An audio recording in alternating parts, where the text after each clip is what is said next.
If you've ever felt like the third wheel, this podcast is for you. If you love Wheel of Time, this podcast is for you. If you're bored and have nothing better to do, this podcast is for you. Join Rob, Megan, And Jen, in celebrating the Wheel of Time and its statistically best fandom, and ridiculous gaming skills, and probably a few cocktails. and find out which one of them will be the third wheel this time. This is three-wheeling. Hello! Hello. Laura, How's thank you for everybody watching. doing? Hi, everybody. Hi, everybody.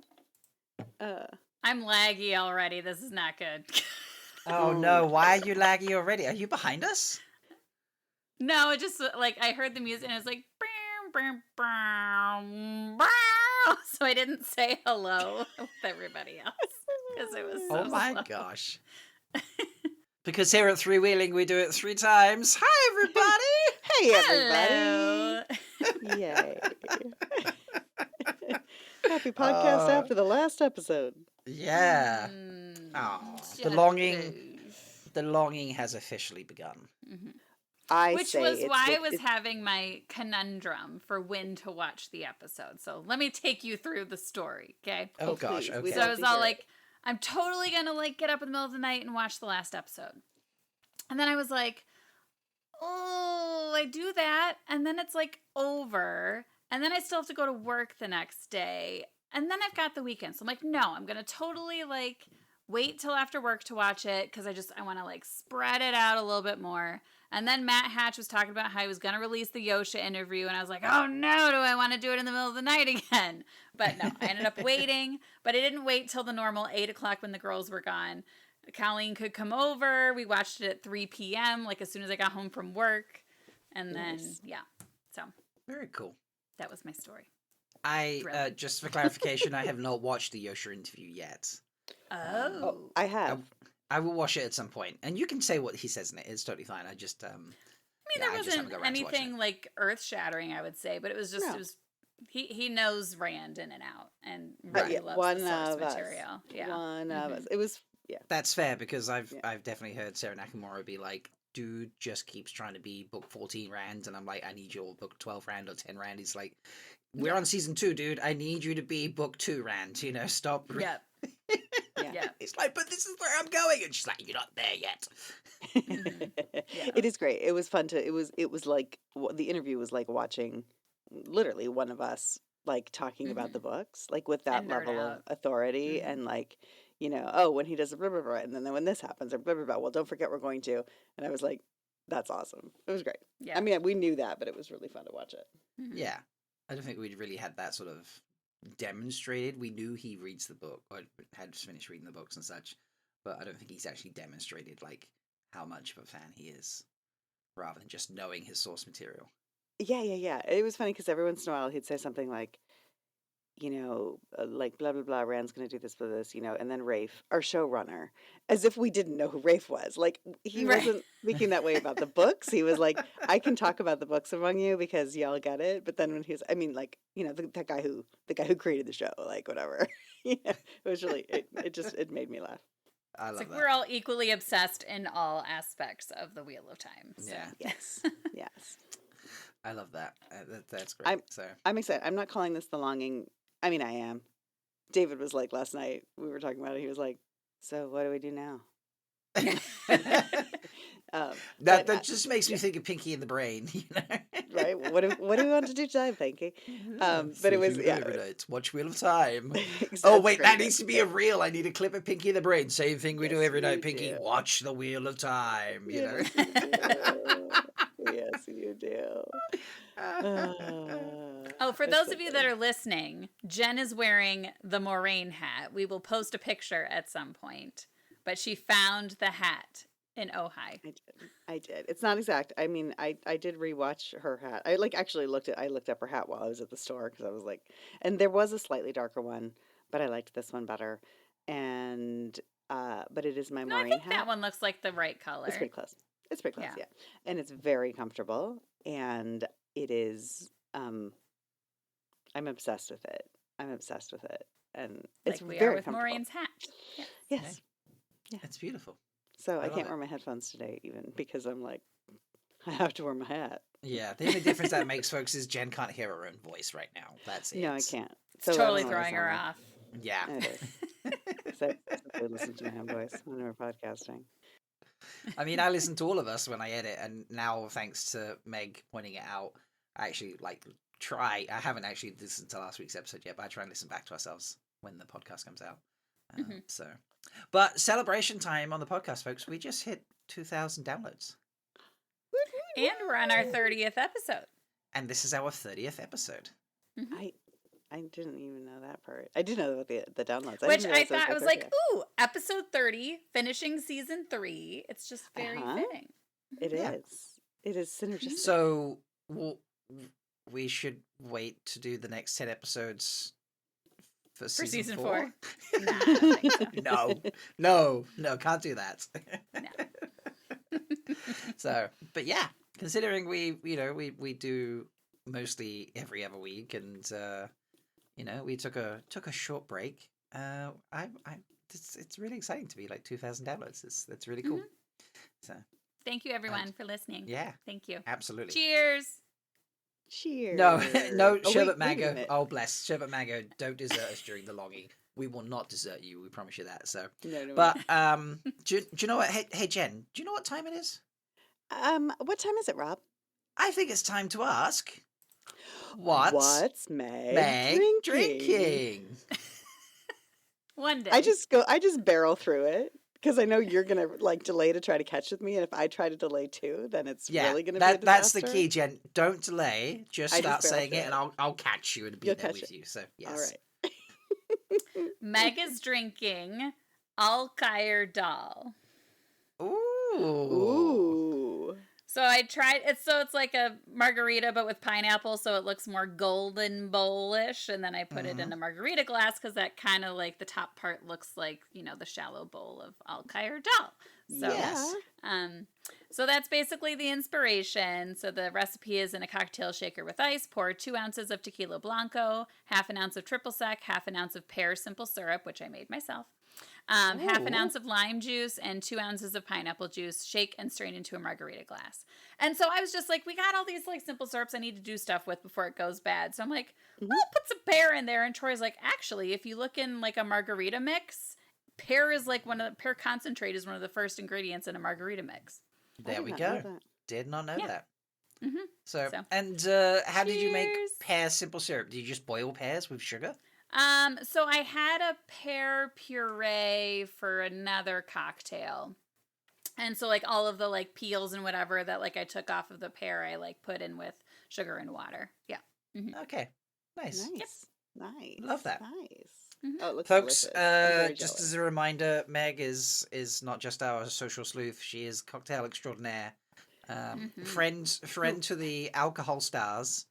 And we are working on getting her the alcohol cocktail sponsorship type thing. Just send me things, please. Yeah. Sherbet Mango asks you shake it over the glass while you are pouring and make it rain like Rand did. Oh, that's awesome. I You have to did recut your pour it over the glass, so I guess I did kind of make it rain. So maybe I'll put that in the inspiration too. Yeah. Yes. That's great. That's great. I love that. Hi, Sherbet Mango. Hi. She and I were totally vibing in the chat in Taco Ran Riyadh last night. So Nice. Vibing what over what they were saying, or no, just So Taco Ran Riyadh was actually not a huge fan of this episode. not surprising. It's yeah, been a and mixed Sherbet episode, Mango and hasn't I it? were loving it, and we were also talking about things we were upset with in the book, and we're like, oh, we got to get together at WatCon and just talk. Go off. Sherbs And is go great. off. Yeah, I she do is love great. Sherbs. Mm-hmm. So it's always a pleasure to see Sherbs. It's Easter this weekend, and at work we have a cream egg stout on, which unfortunately we do not have in any sort of takeaway vessel, so I could not bring home. So I bought myself a pack of Cadbury's cream eggs. This is 2 regular, 1 white, and 2 caramel. A little bit. I was drinking that, so I met up with a friend last night because they gave me a voucher at work for Christmas for 2 beers and 2 burgers, and I can't use that like, oh, I'll have a beer and a burger now, and then a beer and a burger another time, and I don't want to have two at once because they're big burgers, and I'm a large man, but I don't eat that much. That's just way too much to eat. So I was like, Vic, let's catch up, because she recently moved to Manchester like 3 months ago, and I was like, we haven't caught up in like 6 weeks, so let's have a catch up. So we did that last night, and then we got onto the stouts because she enjoys the stout now and again too, and these are like 14% stouts, so I had a rough morning, shall we? Yeah, I had a rough morning. Bring that. They got the Rocky Roads back in, so I don't have to have the Nice. eat and mess thing, but here's your ASMR for that. Nice. You know what you need to start doing, because it drives me bananas with this ASMR stuff. When they're all like, they hold their product in front of their hand like this, and then they tap their nails on everything. I'm like, what is wrong with you? Why are you tapping your nails on every single thing that you're showing? It like, I don't have know no nails, why, but it makes me rage. Like,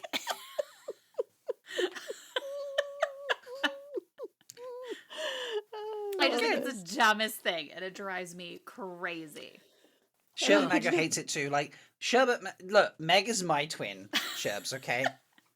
Don't be coming in here and try and nuzzle in on my thing again, okay? That's no.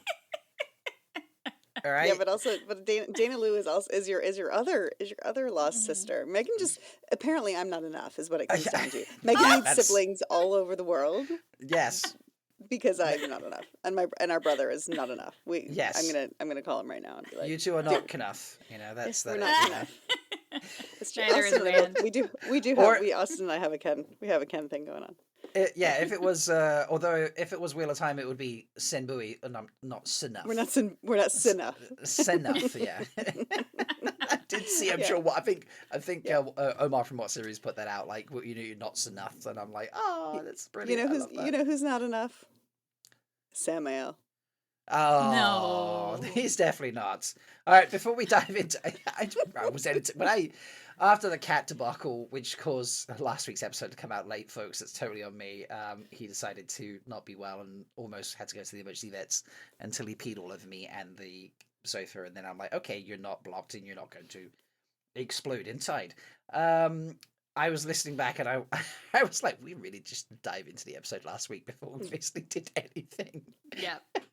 So did. let Meg, did. Meg, social sleuth us. Anything in particular you want to talk about? The only thing that I saw that I thought was super cute was, did you guys see Kira's post basically making fun of Elaine? Yes. Elaine, oh, that was Elaine so confirmed. brilliant. Mhm. Yes. Yeah, Mhm. so she was, yeah, so here I'm holding it in front of the screen. But yeah, it was like Fantastic. so cute. I love it. That really was great. Wait a minute. Did we miss something last week? Did we What do you miss mean? Maddie getting engaged? I don't know if that was before the episode. I think I that don't think was, it was. No, I think that was like beginning of this week. Okay. Yeah. Okay. Yeah. So That feels like a long congrats, time. Maddie. Yes. Yes. So she got the sparkly ring. I can't think of anything overly particular. I'm like, oh, we should talk about that or this. Although, Yeah. Oh, Well, I'm sure there are things.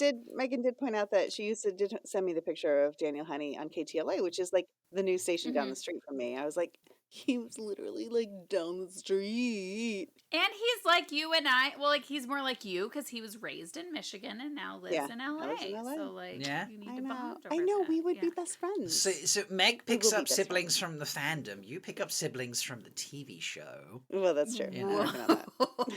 Because it's true. I will try. Daniel and I should be. We you know, I have a Yeah. feeling we will run into him at some point in the not too distant future. Well, okay. That's creepy. Here's your question, because we've actually mentioned both of them now, and so this is why it's made me think of this. There was a delay, getting not a delay. There was a lost in mail, lost in transit situation with the calendar for Pavara, who won it this year, and I had to get another ones made to get sent back out to Priyanka, and to ensure they didn't get lost, they actually got hand delivered to Taylor because he happened to be in London the same weekend I was going to be in London, and then he's going to hand deliver them to Bruce, so on and so forth. Anyway, we were talking about who we might do for 2026, you know, and there were a few names I've heard talked about, but really the two names that Brian and I kind of settled on were Kira and Dan. So Oh yeah. now we've Nice. mentioned both of them right now. Which one do you think we should approach for 2026 snack calendar? I think I maybe think should we Dan. alternate? Huh? You could alternate every other month. Is that what you're saying? Well, no. I was gonna say like we did Taylor, then we did Priyanka, so like a man and then a woman, and so then maybe we should go back to a man for this one. So Okay. maybe Daniel. All right. Well, Sherbet Yeah, Mango's saying it's fun to. Yeah. Oh my she just god! said And it's fun to Sherbet me. Mango just said the same thing. All right. All right. You're twinning. Rob, you gotta get some sibling something going back here because you're getting Look, I got taken out. enough. I got enough with the two cats at the moment in terms of siblings fighting. So That's true. you That's know, true. Aww. yeah. For anyone who hasn't heard yet, I got a new cat, who was originally named Susu. She was at the rescue. No one wanted her because she's got cloudy eyes, even though her vision's perfect. And with her blessing, she's been named Sulin. But Sulin the second, because of Su, and we already have a Sulin. Yeah, and Nice. her and O'Neill are struggling to get along at the moment. Well, that'll take a Oh, minute. I'm well, sure. There's some pretty tolerance. normal. There are signs of tolerance developing. So, Good. it's Good. early Take it. stages, obviously. But yeah, it's like, I got to be in the office. I can't watch you two. You're going in your rooms. Yes. So that's Yes. where all my sibling energy is going right now. Meg, I'll get back to you. Don't worry. Sherbs, no. The only other social media thing I would say is like the Ask Rafe anything, but we might actually want to save that till after we go through the episode because Yeah, we'll talk through that Yeah. afterwards. That's a good idea. Which I missed completely. I didn't know he did that, and so that's why when you put it in our chat, I was like, "What are you talking about?" Yeah. Yeah, he did it on Instagram for like 15 minutes or something crazy. I did ask a question. It did not get answered. I was like, Aw. was there any particular inspiration behind the fig moment? Because it was really fun and beautiful to watch. Because you know it was you. Because I know that it was me. Sorry, I'm going to be having lunch while we're podcasting. I'm sorry. Quite Wow, all right. Meg A got little extra Uber- ASMR. Yeah, what is Troy brought me Savvy Sliders. What's It's- Meg eating? eating? Yeah. It's a chicken sandwich. So the other thing I want to mention is Rafe posting today that Wheel of Time season 3 is officially certified fresh Nice. at 97%. Nice. It makes it the second best TV show in 2025 behind Adolescence, which That's great. I haven't watched yet. But Wait, from and what so I've- like second best TV show, not fantasy. well, Adolescence is not a fantasy show, so it's gotta Right, be a so television you're just saying like TV show in general, it's not in terms restricted. of ratings for 2025 on Rotten Tomato for TV. That's great. It's number 2. After great. Adolescence is at 99%. And from everything I've heard about Adolescence, that makes a lot of sense. And I just haven't got around to watching it yet. Because I'm like, I need some mental spoons to be watching that show, I believe. So Rafe was sharing that, which is incredible. And then in terms of fantasy TV in general, okay, it is the top season of fantasy TV since the 4th season of Game of Thrones, which was in 2014. 11 years ago. And it's and that was also 97%. So Wow. Hashtag renew what? Yes. Hey, my reels are all about. Did you see my reel that I put out yesterday? I think so. That tickled Which me. one? About the poll voter who then got stuck in his poll and couldn't make it over. Oh, And it was like, Wheel of Time fans trying to talk about anything except renewing for season 4. Trying to get past talking about renewing for season 4. And it's like, no, just going to stay in that poll and keep talking about renewing season 4. Needs to be a thing, people. So, but yeah, that's really cool. I think that's great. I think they made I'll just say this about the episode, nothing specific, but I think they made some choices that were like, we're making these choices to dangle the carrots to leave people feeling like they want something to help generate that, like, what's going to happen next. Yeah.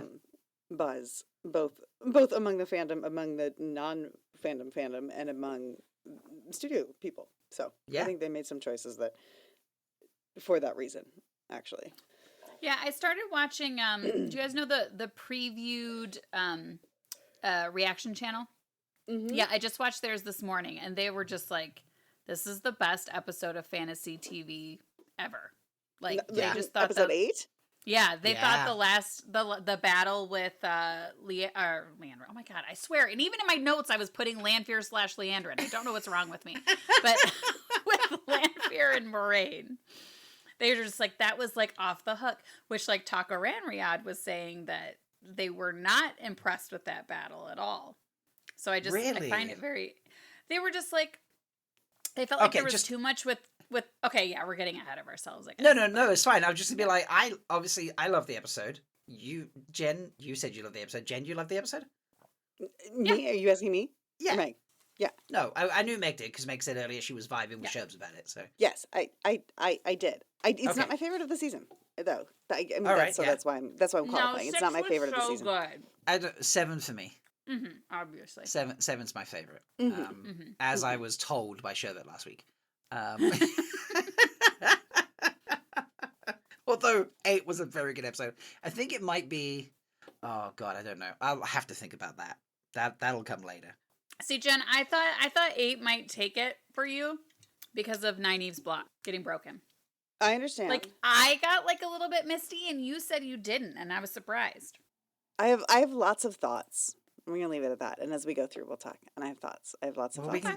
can let's just start there. Let's Yeah. talk about Okay. Nanny breaking her block. Yeah. Great. Well, first of all, I haven't watched it yet with Zach. So Zach had not seen 7 yet, and so I was like, by like 10:30, What is he I was doing? I know. Like, like a teenager who has Especially like because he was on 18 spring break this classes week. and things like what? And he's on spring Yeah. break this week. what's he doing? and Going outside and getting sunlight or something stupid? Right? Like, No, oh my he's God. definitely not No. doing that. This is inappropriate. Not happening.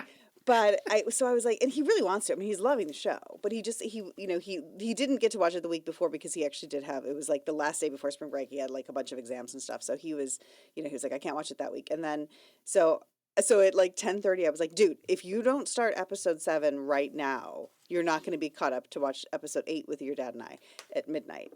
And I made David stay up. I mean, I didn't make it. I was like, you do not have to, but I'm going to. And so David did stay up. And so Zach was up, but he couldn't watch it with us because he hadn't seen 7.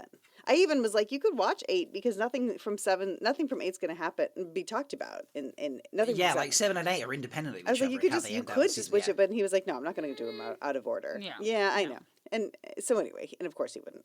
So he hasn't seen it. So I don't know. I'm curious to know if he fully like thinks that Nynaeve's block is like, did she actually fully break her block? Because they don't, it's so described in detail in the books of like, she's blocked, she's blocked, she's blocked, she's blocked. And so many different people try to get her block out of her. And then, I mean, all the way through Saladar and all of that. So there's so much that happens I in mean, the like books. they take turns trying to figure it out, right? Yeah. And like it's Mhm. such a topic in the books.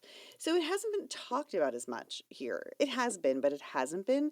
But I think it's actually been clearer because she's been fully blocked. Like she just has not been able to channel. And so I think it is really clear because Zach has said to me, is she going to be able to start channeling again? So I hope I hope when he sees it, he's like, yep, she can channel now whenever she wants. Not, okay, she channeled again, but is she going to get stuck again? Like I don't know if that's going to be completely clear because I know how I feel about it, but I don't know if it was clear enough, but I think so. And I loved her reaction to it. And I thought it was beautiful.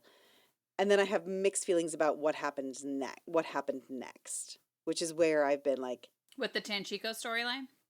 yes, because I Mhm. wanted her to break it and then turn around and storm in there and kick some ass.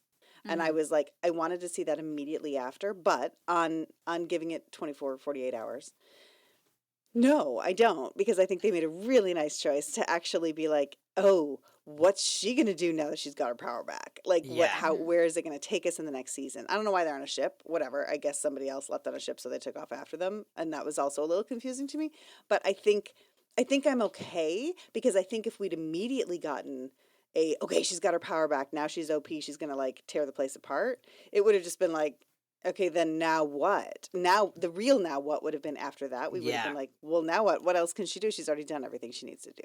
So I Yeah. think I am actually okay with the fact that she didn't turn around and storm in there. But at the time, I had a little bit of like, but I want to see her do something with it other than part the Red Sea Yeah, it was a fun and moment. walk on water with the Jesus hands. But okay. So in the lead up to the episodes, I was thinking about, obviously episode 7 was nothing but 2 rivers. It was all Perrin and Loyal and everyone else in between, like in the Two Rivers. Nothing else whatsoever. So I was like, and with good cliffhanger for Perrin to be cutted off by the White Cloaks. What do they do? What happens to him? Perfect way to leave that. We didn't even need that clip that you see of Bane Sheard and Fael overlooking the White Cloak encampment. We didn't even need that. Like that was. I feel like it was a nice setup to like what we're gonna do for season 4. It was, but it wouldn't have been like it wasn't a necessary thing because it answered nothing opposed from like, well, they've gone to check out the White Cloak camp. I think it was very evident that Fael was not going to let him go. But anyway, digressing. So I knew we still had the 3 storylines to wrap up. And obviously there were some things we've seen in the trailer that we hadn't seen yet, so we were expecting to see them in episode 8. But I heard so many people being like, oh my god, there's so much they're going to have to wrap up. They have to wrap up this, and there's this to wrap up, and what about that storyline, and what about this storyline, and blah, blah, blah. And it felt like everybody was going into episode 8 just being like, how on earth are they going to tie everything up in a nice, neat bow? And I don't know. I think I was there on like Monday, Tuesday earlier this week, and I'm like, they're not going to do that. Perrin's story has not done that. Mm-hmm. He's saved the Two Rivers, but what the hell's going to happen with Padden Thane? What the hell's going to happen with Dane?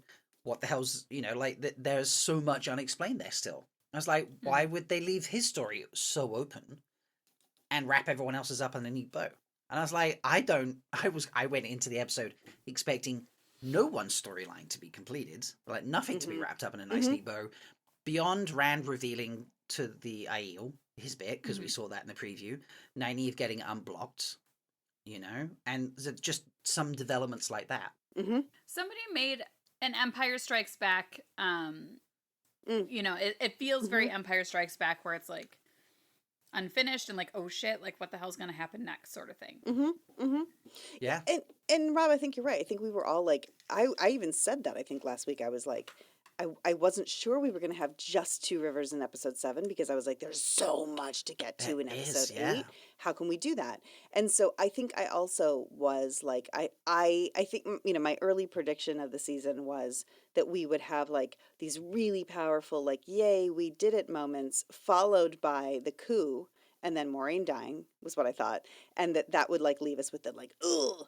But I honestly, like, I think they crafted it better than that. I think they crafted it better for a season cliffhanger. I think that we've had more of a wrap up at the end of season 1, at the end of season 2. We've had a little more. I mean, season 2 ended on this like literally standing at the top of a tower with a flamey dragon like screaming, and it was like just whipped ass in the Shanshan. We've revealed Heroes of the Horn. Una has come back. Aside from Hopper dying, it was a pretty solid episode in terms of great stuff happening and feeling really good at the end of it. Like, oh yay, Exactly. And so I agree, and I think that this it was a smarter choice storyline wise. And what they did do was they said, okay, we've given you a 3-season arc for Swan and Maureen, and that arc has ended, and they wrapped that arc a little more solidly than I expected. Yeah. No, that's not true. Not more solidly than I expected, but the opposite of how I expected they would end it.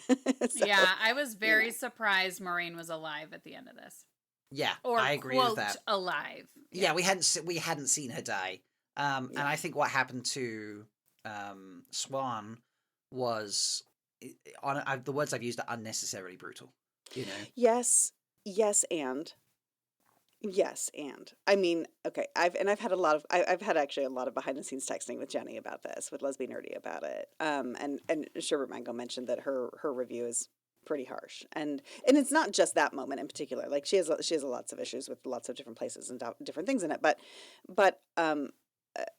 I have kind of got like I'm hearing that I felt some of it, but I loved her Daughter of the River speech. Yeah. Mm-hmm. And I also felt like, and I also think it sets up so much about Egwene. I think it sets up so much about Egwene. Like, people have been like, but what about her? What about her being Egwene's mentor? What about that aspect of the show? And I feel like we kind of got that wrapped up into a 30-second speech, a 45-second speech, because she, without even knowing it, I mean, she is showing Egwene the way for when Egwene is in the same space. I defy you. I defy Yeah. you. I'm Mhm. of the water. I flow with it. Like Oh my I God, am, Maddie you know, in episode 101, what happens to Maddie? She she gets has to flow. thrown into the river, Hmm. Mhm. and then Hmm. Swan's like, "I am a daughter." Oh God, yeah, Daughter of the Yeah. that's river. Mhm. Yeah. And wow. she and it was interesting because we, the Rand having set up "Don't surrender." Sidine and Sidar aren't as different as you think. Don't surrender. And I've wondered how they were going to play that because with Nynaeve as well, and Nynaeve in the water, she's in the water surrendering. Like, Mhm. there is something about that. Themically through the books, Rand, it gets harder and harder so that he will break, he can't bend. But then having to relearn the lesson that you do have to bend, you have to flow like water, you have to be Hmm. supple. That I think the women are figuring it out faster, I think, as they do in the book as well, in part because of their relationship with Sidar.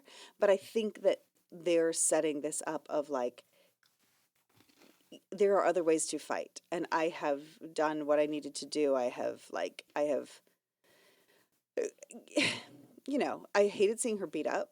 It was really hard to see her that way. I'm glad they didn't show it on screen. I feel She Right. like, was beaten again, in the books, right? Like, Swan, yes, yeah. Yes. Yeah. yes, yeah. When Because when she her wakes when up, we go back to the jail cell, she's all yeah, she Yeah. messed wakes up, up from the right? floor. She's messed up. Yeah. She's she's physically has been hurt. She's physically been beaten. She was upset because I think she actually told them some things that she didn't want to tell them in the book, Mhm. which we didn't get here necessarily. I got the Mhm. impression she didn't share more than she Mhm. wanted to, Mhm. and I also think, again, to like compare it, we were talking about Game of Thrones, but to compare it to Game of Thrones, like on Game of Thrones they would have shown us all of that. I think that brutality Mhm. against women on Yeah. screen being shown is irresponsible, and I think her standing up with bruises is really harsh, but it didn't I feel thought it was interesting unexpected, how like she stood up when she heard the staff bang, and she was like, "It's like for time to that be would be hers. Amerlin now," you know. Uh-huh. Yeah. Hmm. Mhm. Yeah. And then I think, even her beheading was like kind of shown off screen. Like, you don't see her Mhm. head fly off and roll. You see the You see long the shot from farther yeah. away, Yeah. Mhm. which I went, holy shit. And David said, that's not like the books. No, it's not. It's Because not. he's in book 5, in the beginning of book 5 right now. Yeah. And so he was like, Yeah. wait, what? Um, Yeah. When I say it's brutal, I just mean that I don't have an issue with she gets beat up in the books, like, and I'm not saying don't have an issue with women being beaten up. Obviously, I have an issue with that. mhm, I mean, like, it's portrayed in the TV show like it's portrayed in the books. But the two things for me is, she was dragged in bloody and bleeding because there's a big blood trail on the floor. I'm Mhm. like, that feels like a little extreme for even someone you have considered as a dark friend, you mhm. know. And then, you've been sentenced to death, and the isodized choice of killing someone is beheading in the middle of the hall. You know, Well, let's also keep in mind who did that. Like, I so know, but no one was just like, you beheaded her, like, I think Suwan's speech was starting to get to Elida and yeah, kind of yeah, rock her confidence, a little bit. Mhm. And then I And think did. Alviarn was like, fuck that, we can't let her talk anymore, and then yeah. has to But decapitate her. if Alviarin is trying to, like, still stay under the radar, she would Mhm. have to kill Swan in a way that wasn't unusual Mhm. for Mhm. a dark friend that had been sentenced to death. Mhm. Mhm. So that says that beheading and having a big blood splatter in the middle of the hall of the tower Mhm. is a standard and accepted way of filling out that sentencing Yeah. to death. But I And think that is what I mean Yes, by but brutal. I don't think Yeah. there have been Aes Sedai dark friends until Leandrin. Really. Dark friend aside, though, Swan says in episode 1, right before the first battle, she says, if that were true, the Hall would have no choice but to depose me and still me, and I think she even says possibly execute me. Yeah.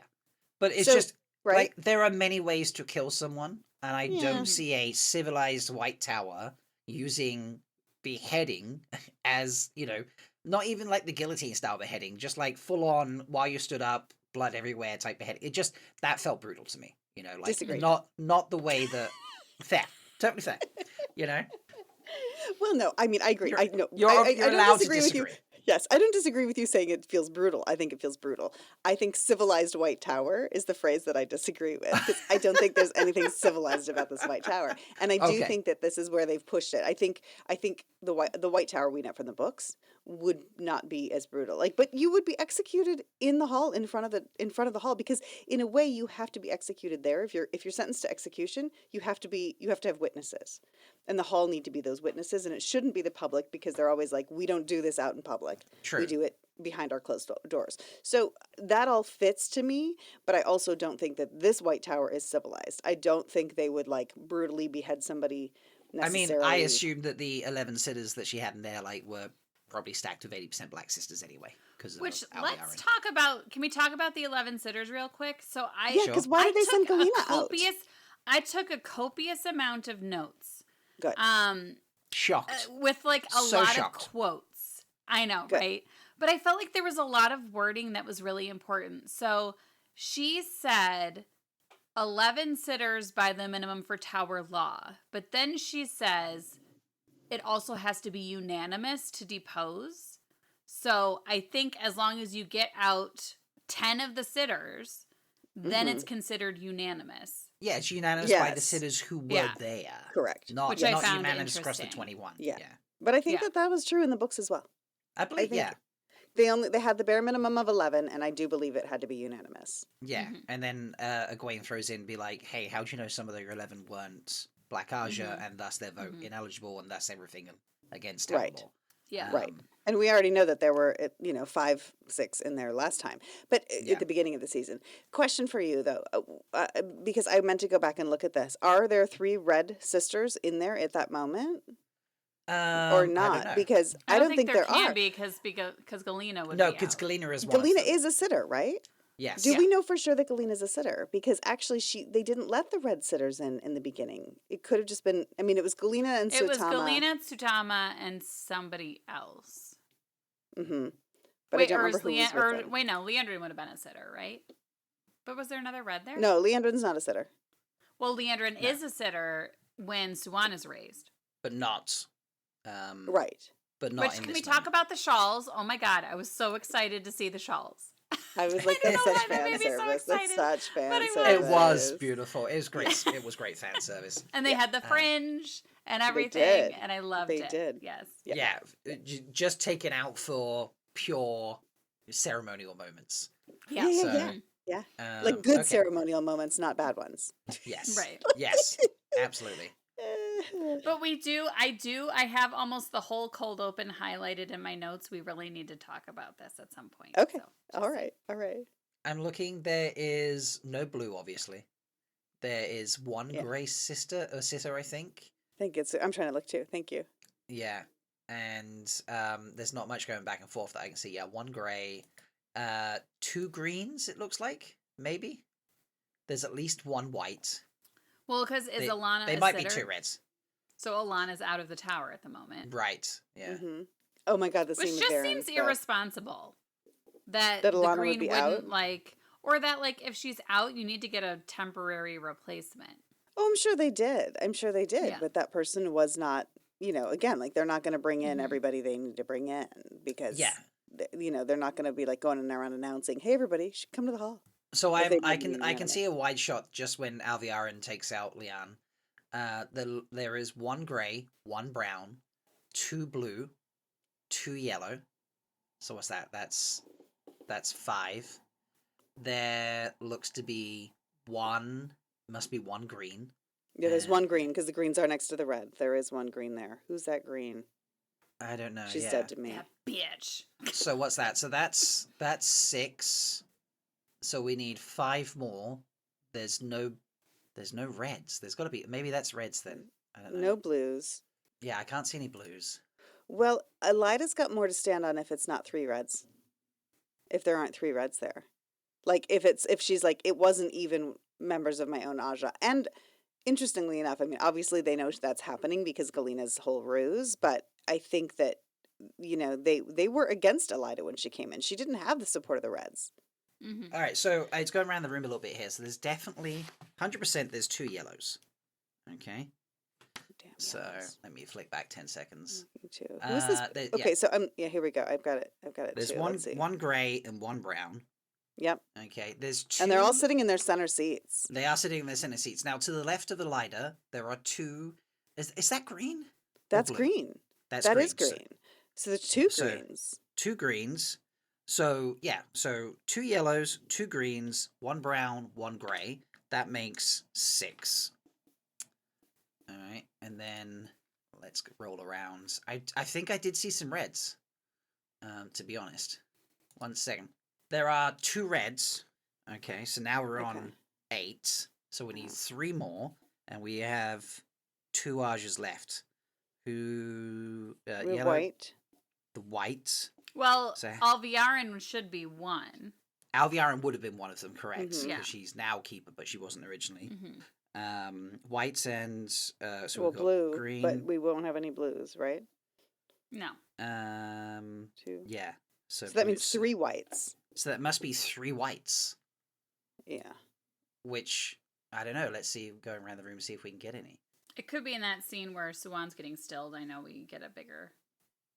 Yeah. Damn those greens. Who are those I know. bitchy greens? I hate them. Yeah. Let's talk about. I'm actually watching Swan being stilled right now. Yeah, The me too. arrows, the Yeah. spikes, the Yeah, spears, that's whatever you want to interesting. call them. Yeah. Yeah. That's what a way. Very to... different than how Logain was gentled. Yeah. Correct. Yeah, I someone in my YouTube comments suggested that Lida did that as an extra way to really cause Swan. Because she is so extra.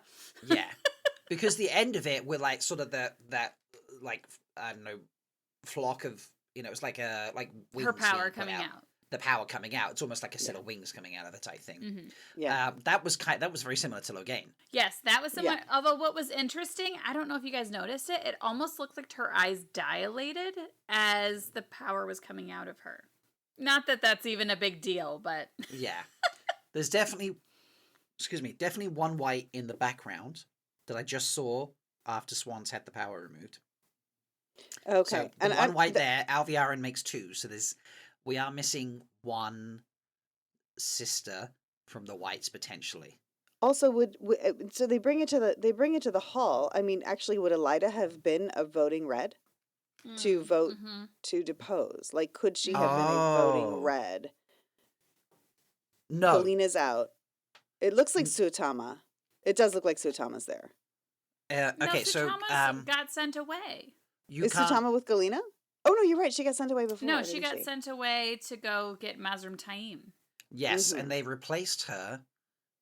They must have replaced her, and so it's the third. Whoever the third one is, obviously one's Galina, one's Sutama, and then there was a third red sitter. Obviously, Sutama's been sent And then away. Elida replaced Sutama. No, I think they replaced her with someone else because Elida would because there's still 2 reds here. Yeah. Okay, so if one of there's still 2 reds there. So if the third red sitter was Elida, okay, then one of those other sitters has to be Sutama because she's still a sitter and she's not in the tower. See, but I think don't what think they she Oh, is. have- no, Galina. Sorry, what Galina? I Or meant. So Galina, Galina, Galina was the ruse to get Verin and that out. Galina Yes. is a sitter. Yes, we think Yeah? she is. We don't. We- We think she is. Well, she was trying to Yeah. get into the tower in the first one, wasn't she? She was Yeah, denied she entry. was. Yeah. Yeah. So what if she was still a sitter and out of the tower? So let's say you had Galina, whoever replaced Tasama. I keep getting it wrong. I do apologize. Whoever replaced her and Elida. Then, if Elida's now Amelin and there's still 2 reds in the tower in the hall, it wouldn't work because Galina would have to be one of those 2, wouldn't she? Not necessarily, because I don't. Here's the other thing I think. No, What I'm they just saying for haven't- Elida not being a sitter. No, I understand. But what they haven't said in the show, and like in the books, you're a sitter or you're not a sitter. If you're out of the tower as a sitter, you lose that vote. But I think in the show they haven't said that. I think there are there are alternates. I think that they have a hierarchy of alternates because I think the idea is like you've got to be able to leave the tower, but if you leave the tower, the reds are still given 3 sitters. So like sitter number 4, who just normally is benched, would come in and sit. You know what I mean? Like I think that there is because if Galina's not here, unless Elida was not in it, because there are 2 No, reds that's here what I'm sitting saying. here. I reckon Elida was not a sitter. Yeah. Okay, and she went Okay. in with Galena. She went in with the 2 reds, Galena being out, Mm-hmm. 1 red that we don't know, and 1 Mm-hmm. red that replaced Satama. Yeah. Yeah. That's what I Yeah. think. Yeah. Because otherwise there would Yeah. only be 1 red in there. Yeah. Yeah. Then there must be 3 whites. So there's got to be 3 whites. There's at least 2 because I saw 1 sitting, and I'm not Okay. sure if that's what. Cause one of the whites helped drag her out after she's been stilled, and that might have been the one that I saw sat down. It might have been a different one. But I'd have to go back and look again. And obviously Alviaren's one of them. Yeah. Those greens look really bitchy. They do. As a green, I'm very upset about this. I'm just glad there was no blues. So that keeps very true to the books. Right, now we've granulated Gone off that. the rails with some politics. We got real granular on that. Sorry, folks. We did. We just suddenly were like, we need to know Elida's- the combination of sinners and who was there, you know? And I So we forgot, can burn Elida is them. dressed. I know we can burn them all. Elida is dressed differently when we come back. She's got Yes. the headdress on. I forgot. Oh Like, my she God, didn't have my that on. sun god moment, my or what? jaw dropped to the floor when she came in. I was like, bitch is extra. she makes extra look plain. That's how Yes. extra she is. You know? I was like, wow. I just got, and I hope that was Sharon's inspiration, but I got like Mayan sun god just walking into the Right. room You with know that what's like interesting? I didn't make sunburst. this connection. It's like, so Kuladin talks about how he is holy, and she kind of almost has that exact same attitude. Yeah, she You know? does. And Yeah. it does look like a Yeah. holy whatever halo thing, like the Yeah. round thing that's on all the Byzantine pictures. Anyway, yeah. Sherbet Mango. I totally messed up the name there. Sorry, Sherbs. I need an equal level of math for the cold open during the vote. Okay, so we need to do that as well. Yes. Apparently. All right. Okay, we do need to talk about the cold open, though, because I have lots of Oh, Finland yeah, 3 whites. things 3 we have whites to talk confirmed. about. Oh, it 3 is whites 3 whites? confirmed, Okay. not Alviaren. Oh. So whether they brought So is she whether just head of the white Aja, but not a sitter? And then so she's trying to. she, Well, but maybe- she is a sitter in the Black Aja thing. Yeah. She's there sitting in the Black Aja. Maybe thing. when she got made Well, keeper, she's they high council, or immediately- she's head of the Supreme Council in the Black Aja. She is. That's correct. She yes. was a sitter when Suwan was being raised because she votes against Elida. Yeah. So you're saying there were 3 other whites that were I'm saying- not. I'm saying there are 3 whites. Now, this is not when Swan was attacked. This is later. This is after she gets dragged back in. Oh, So she's So the they sitter might have had to raise a standing. new. No, they might have had to raise a new sitter because maybe Alviarin got because raised to Alviarin got keeper. picked. Maybe they Yeah. Yeah. picked a new one to go up. But everyone else who's there are the people that were there for the vote. So we Okay. have the one gray. Oh, actually, we actually only have one of the greens at this point still there. Okay, can you The other also green look is at the missing. browns in that scene? I swear to God, I thought I saw Varen. Oh no, it is a brown who looks like Varen. She's dressed like Varen. She has Yeah, a little bit it's- of a it's gray not hair. Her Varen. hair's up Okay. the It's same not way. It's Varen. definitely not Varen. Yeah. She's wearing a Okay. white thing. I thought so too. I was like, there is one So brown. I'm wrong It about the is. green. It is 3 whites, and it could have 3 potentially whites. been Alviarin, and then they've replaced the sitter because she got made keeper, or she Right. could just be head of the white and thus push them all to vote the right way. Right. Yeah, So- I mean, she could have said, I'm not going into here because I'm bringing it to the hall. Like it could have been that Alviarin, as in the books, Mhm. Alviarin is the one who kind of helps Elida bring it to the hall. So This it could is be true, that she's yeah. like, you need a different. I'm going to appoint someone else as a sitter because I'm bringing something to the hall that Yeah. needs to be discussed. So Potentially, But yeah, I do love talking about cold open now. I do love the Alviarin changing sides during the cold open from Elida to Swan. Just showed in a very subtle way how powerful Alviarin is. and how Yeah. long the Black Aja has had a plan. Yeah, how Well, long they've been scheming. and I want to say during that scene when Alviarin first stands up, she looks at one of the white sisters and then she stands up. I think that sister was potentially in the Black Aja. The attack. white who died in the Black Aja in the attack. Yeah, but I'm not sure. Oh. Interesting. Let me see if You I can see that know, part. maybe no. I think she had a similar headpiece to a yellow, so I think it's actually a different. I'm looking at who she's looking at right now. It's like she's got this like crazy like little like flower like headpiece by her ear. The white does? Yes, in the cold open. Okay. But I'm thinking I'm thinking the woman that had a similar thing was actually Yellow Aja in the Black Aja attack. Now that I think about it, so never mind. Okay. I miss Leandrin, by the way. I'm looking at her right now in the cold Mhm. open. Yeah. Wait, She was Leandrin's in the cold disappointed. open? Mm-hmm. I missed that Leandrin was there. Okay, here's the whites. Oh, I see the Oh, I yeah, see of the course, flower yeah. thing. But I One of the think the whites one that is I'm still thinking sitting. of was a Yellow Sister, actually. So never mind. Okay. Scratch that. So it looks like a full 21 sitters for this moment. It is Yeah. for the, which makes sense that I mean, in It's a choosing a new time. Amerlin, you would have Yeah, it's a time of everybody peace. there. I wanted to see washing of feet, but we didn't have time for it. Yeah, totally understand that. And bearing of breasts, Oh, because yeah. you have Did to not wanna prove that see you're a that. woman. Did Obviously, not need to yes. see that. But the shawls are killing me. The shawls are killing me. Yes. They're I was so so excited. good. Okay, Yeah. So- okay. We need to talk about the doorway in the cold open. Let me talk Okay. about it.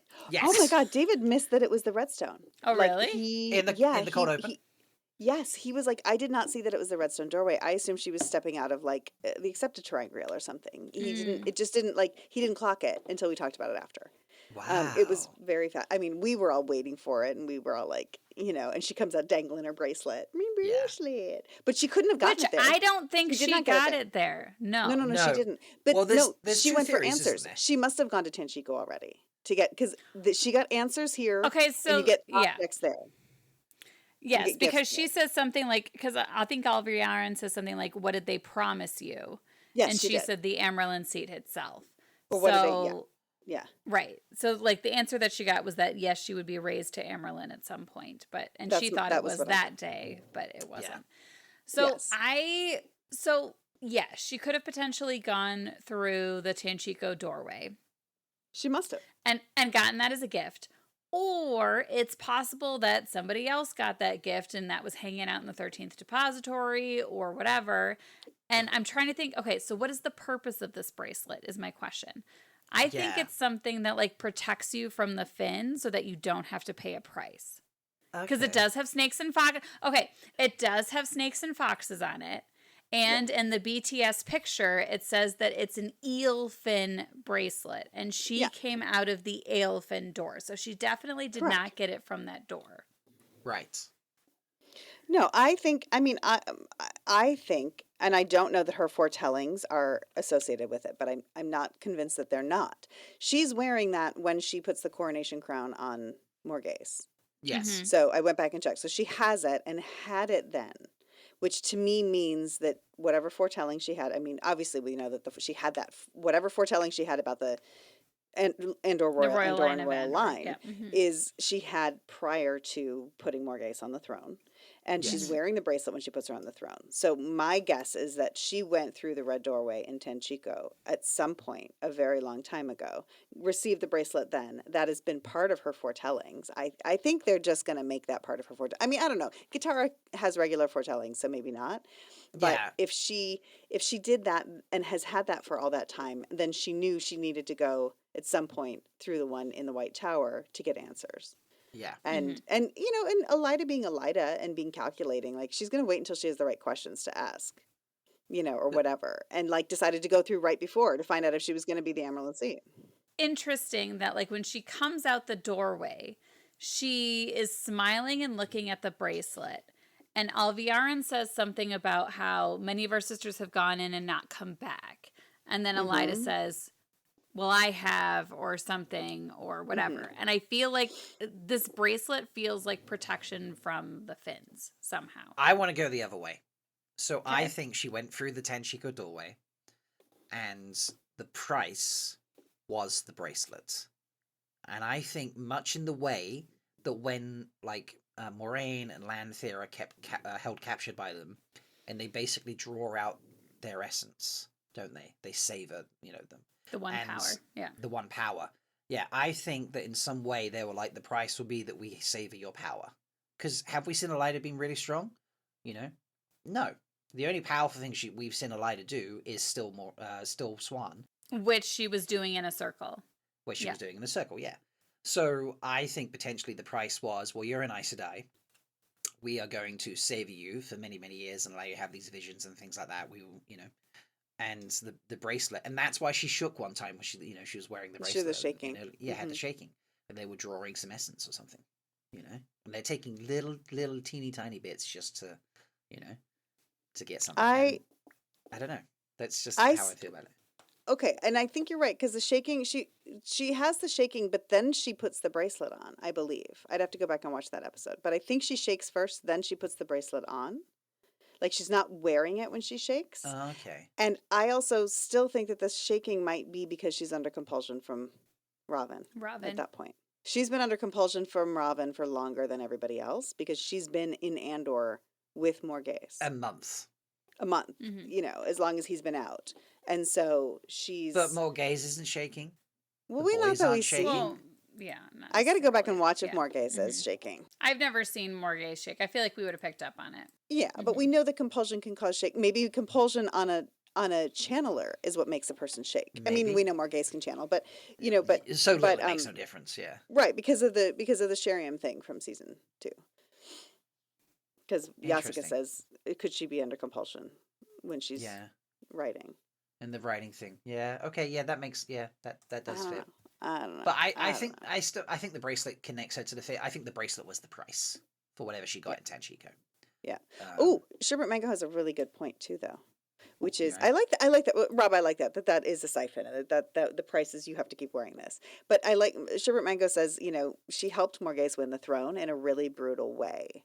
Don't underestimate Elida's influence on that. I don't either. And I think Mhm. you know, so seeing the beheading again was a throwback to episode 2.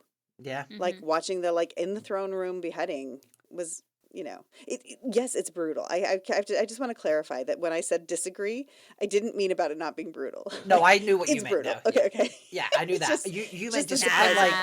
I'm like Nah. it's the White Tower. I feel like it's very brutal for you to just like throw blood everywhere in the middle of your hall, and you're like, Mhm. it's not a very well put together tower, Rob. I think they would be that loose.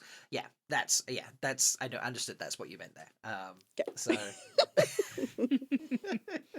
Did we see Karena? By Yes, the way, Yes. we did. It is In the Karena. I cold did. I open, said it out yes. loud. I was like, Kareni! Me too. I was Yeah. very excited.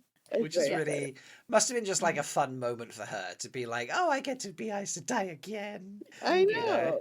I know. Very very I think cute. it's just great. Yeah. So, but yeah, that cold open was really good. Like, Mhm.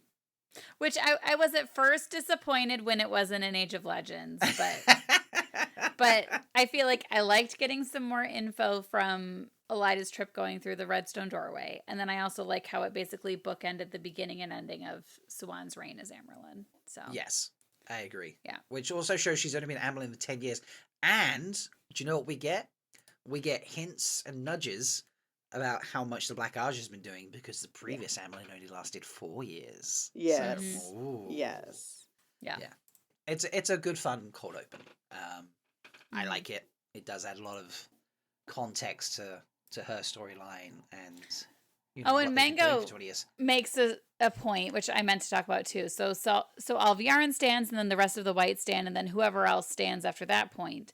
Does that give us information for who is Black Aja? Which Karenni doesn't stand till after this point. And I think I talked about this in the Takaran Riyadh chat last night. So Karenni standing after Alviarin, and Leandrin being so upset about Karenni being killed makes me kind of wonder if maybe Karenni was Black Aja. Although I know in New Don't Spring buy she was it. killed by the Black Aja, but Well, the other Yeah. thing is that everybody's questioned Steppen because of his like all of his little Forsaken idols. Oh Mhm. yeah, maybe they were a black pair. Possible. But Varen is also. Oh, Varen had already stood at this point. Varen you're had right. stood initially, yeah. Yeah. But you know, Varen's playing back. That is interesting because Karenni stands a second green stands. Here's interesting of the One yellows. yellow. One yellow stands, but do you know who's sitting on the left of the yellows is that same damn woman who was there during the Black Aja attack and who was there in Elida's raising. It's the same yellow sitter That who's yellow. been there. Is that Dagdara? Do we know that that's Dagdara? I know. Let me. I don't know if we know. that, I've clicked back. So Karenni, the one to the But left, she does not and the stand. brown, She doesn't stand for Swan. and then the yellow stands, and that is okay. So it's not. I think it's. Is that popcorn yellow? Is that what we called her? No, it's not popcorn today. Oh, she is the one who looks like she's smiling. It is. Maybe we did. Is It that the the one laughing who looks yellow. like she's smiling? The laughing It's yellow? the one who looks like she's laughing during when she says, when she says, Leandra in your black aja. It looks like Yeah. she's smiling. I think her face She's is there just with that like, way. you know, like, oh, you wish, you know, it looks like you almost have like a box Yeah, of it popcorn. does. That's most school popcorn today, you know. Yeah. The popcorn Yeah. yellow. Yeah. Yeah, actually, it really could be. Because you're getting a side-on look to her face because she's turned to look at the yellow that is standing rather than that front-on view. So, yeah. Yeah. Yeah. But, yeah, interesting. Yeah. But yeah, lots of Also, tower so much for the politics. 13th depository being like a secret wall. Everybody's fucking in there. I'm like, come on. I know, right? Must be a sitter thing, surely. It must be only A sitter or a head of aja. Yeah. a sitter or a head of Aja, yeah. Because certain people know about it. But yeah, the fact And that they've Baron just is been a using sitter it, at this point. yeah, just using it casually for information that's wild. But also fits because when Matt goes through his, he's like, oh, it's been so long. And you think, oh, maybe it's been 10 years since Elida did it. No, Elida did the other one. I bet it's been like 50 years since Elida went through that one, and Elida was the last one to go through it, or something stupid like that. You know? So, there was, now someone, I can't remember who it was, someone put in the comment section or something, I think of my YouTube video while we're talking about the doorways. Do you know that Donal avoided seeing the full Finn outfit? Like, he was like, I don't want to see anything. The first time I want to see it is when I record the scene, so I get the full, you know. That's great. And when they Good did for the him. rehearsal for it, he like did the whole scene, like, you know, looking down apparently and not looking at. Is it Robert Strange? Yes. Yes, Robert Strange, not looking at Robert, you know, in whatever level of outfit he was in at that point. So, yeah. Did you see the post by Sharon looking at the armor, which I did not notice the noses and You the did not see mouth? all of that? Ew, Oh, I I did saw not it either. immediately. As soon as I was like, oh my god, there's faces in the armor, you know? No, I did So- not. Yeah, it's it's really amazing fucked level up. of detail. Yeah. Sharon designed that entire piece. I'm sure we all know this now, but Sharon designed that piece personally because I posted about it and I was like, you know, Sharon replied and I was like, whoever made that, whether it was you or someone in your team, it is so beyond anything I could ever have hoped for and expected. It blew my mind. She's like, oh, I did that myself. And I was like, you are a fucking master at your craft. So yeah, it's stunning. It's really, I mean, it's not stunning. It's human leather, you know. Like, And that his like but weird it little is- like it was so disturbing. and like good is what it's meant to be. This might be like 7. This is going to be like 7 was not my favorite episode in season 1. I can't remember what was my favorite episode, if I'm honest. But the cold open of 7, Blood Snow, was my favorite scene in season 1. Full stop. Yeah. I think this scene with Matt and the Finn will be my favorite scene of season 3. Regardless of which is my favorite episode. Honestly, I was just blown away. I was like, this is just everything you could have hoped for and more. That was a stunning scene. I love it so much. And I loved Like the that. attention to detail with like the triangles on the floor with the tile. So Yeah. like I wonder if the other doorway has like, you know, more of the like the sinuous lines and whatever. And I do think Matt is gonna end up going through that other door at some point. Yeah, I think he's gonna end up back at the tower somehow to go through that other doorway. I still want to see. I want to see Lanfear and Morian there and have it melt. Yeah. That is definitely possible. What But happens now in the Swan stone? won't be in there watching. Yeah, that's true. Yeah, our theory got smashed to bits. Got a wee bit smoosh there. It got, you know, in episode 6 we had little squash. In episode 8 we had your theory squash. Yep, our theory got squashed. Yes, it did. Yes. And no reveal of Asmodean. No. Which I thought hilarious You know that why? like so we were all Because like he's not in the show. no, I think he might still be because like they did Matt this and Myra, whole guy like in the hat, guy planting in the hat. of no. I agree it's not Julian, but I don't think it's Asmodean. Well, we got another 2 years to keep debating it, Meg. So you know. That's right. But I do think like they planted the seed about Rand needing a teacher, and they were going with Samael because he was the weakest, or whatever. But I do think they'll try to bring that in again. There is a guitar on a Forsaken. I know, and I don't know what that's going to mean, except that It means that there is Asmodean. That's what it means means. it's Tom. Tom is Demon Dread. Fuck this. No. I'm kidding. No. I'm So kidding. Elaine's I'm father totally- is Demon Dread. Is that what we're saying? You know, like Bigfoot again. Bigfoot makes her Bigfooting. appearance Yes. again. Yes, sure. Go I ahead. have Go. I have a Bigfoot. While we're talking Bigfoot theories, I have a Bigfoot theory. To replace Swan teaching Egwene, I would like to Bigfoot that it's Varen takes that storyline. Wait, Interesting. Varen takes what storyline? The storyline of like Swans of being becoming Swan's like teacher. Yeah, of being Mentor. You mean Egwene's Egwene's teacher? Yeah, sorry, Egwene's Yes. teacher. Yes. Who did I say? You said Egwene. Well, I I said heard Maureen. You said it Ah, right. right. Okay. Okay. I think it's going to be Liana. I know she seems like the obvious choice, which is why I'm like Varen. You know, and that's why that's why I'm being clear that I'm saying it's a Bigfoot theory. So Because I think Liana was the better strategist between her and Suwan. Generally. I mean, like, because she says you are letting Elida drive a wedge between you and our sisters. You need to I think she was the better politician between the two of them. I mean, that's possible. That's Yeah, We'll it's find out. possible. We'll find out. We But, don't know where yeah. Liana is. We don't know if she's been stilled. Well, we don't know kind anything. of do from Rafe's AMA, which we'll get into. But Okay. God, I have to pull But this yeah, up. I have to so pull this up. just Yeah. while we mentioned Bigfoot, I just want to throw it out there. But yeah, the Finn stuff was great. Didn't Sherbet Mango put in chat that the Finn was speaking Old Tongue as well as Yeah. Common Tongue, and it And- was just. I questioned whether or not we were hearing it now from Matt's point of view, because she says, "I wish Matt had been speaking the Old Tongue as well," which I was like, "Are we?" Because in the books we read it in English. When he comes out, we find out, did they bring you a translator? And he's like, "What?" Because he doesn't know, because we're in his point of view in the book. So I wondered if that was the same thing we were seeing here, which was like from Matt's. We're now in Matt's point of view, so for him it sounds like English because he doesn't Yeah. think twice about it, but that they are all speaking the Old Tongue. I think that I mean it doesn't have to be explained, but I think that was kind of implied. That's where I'm going with it.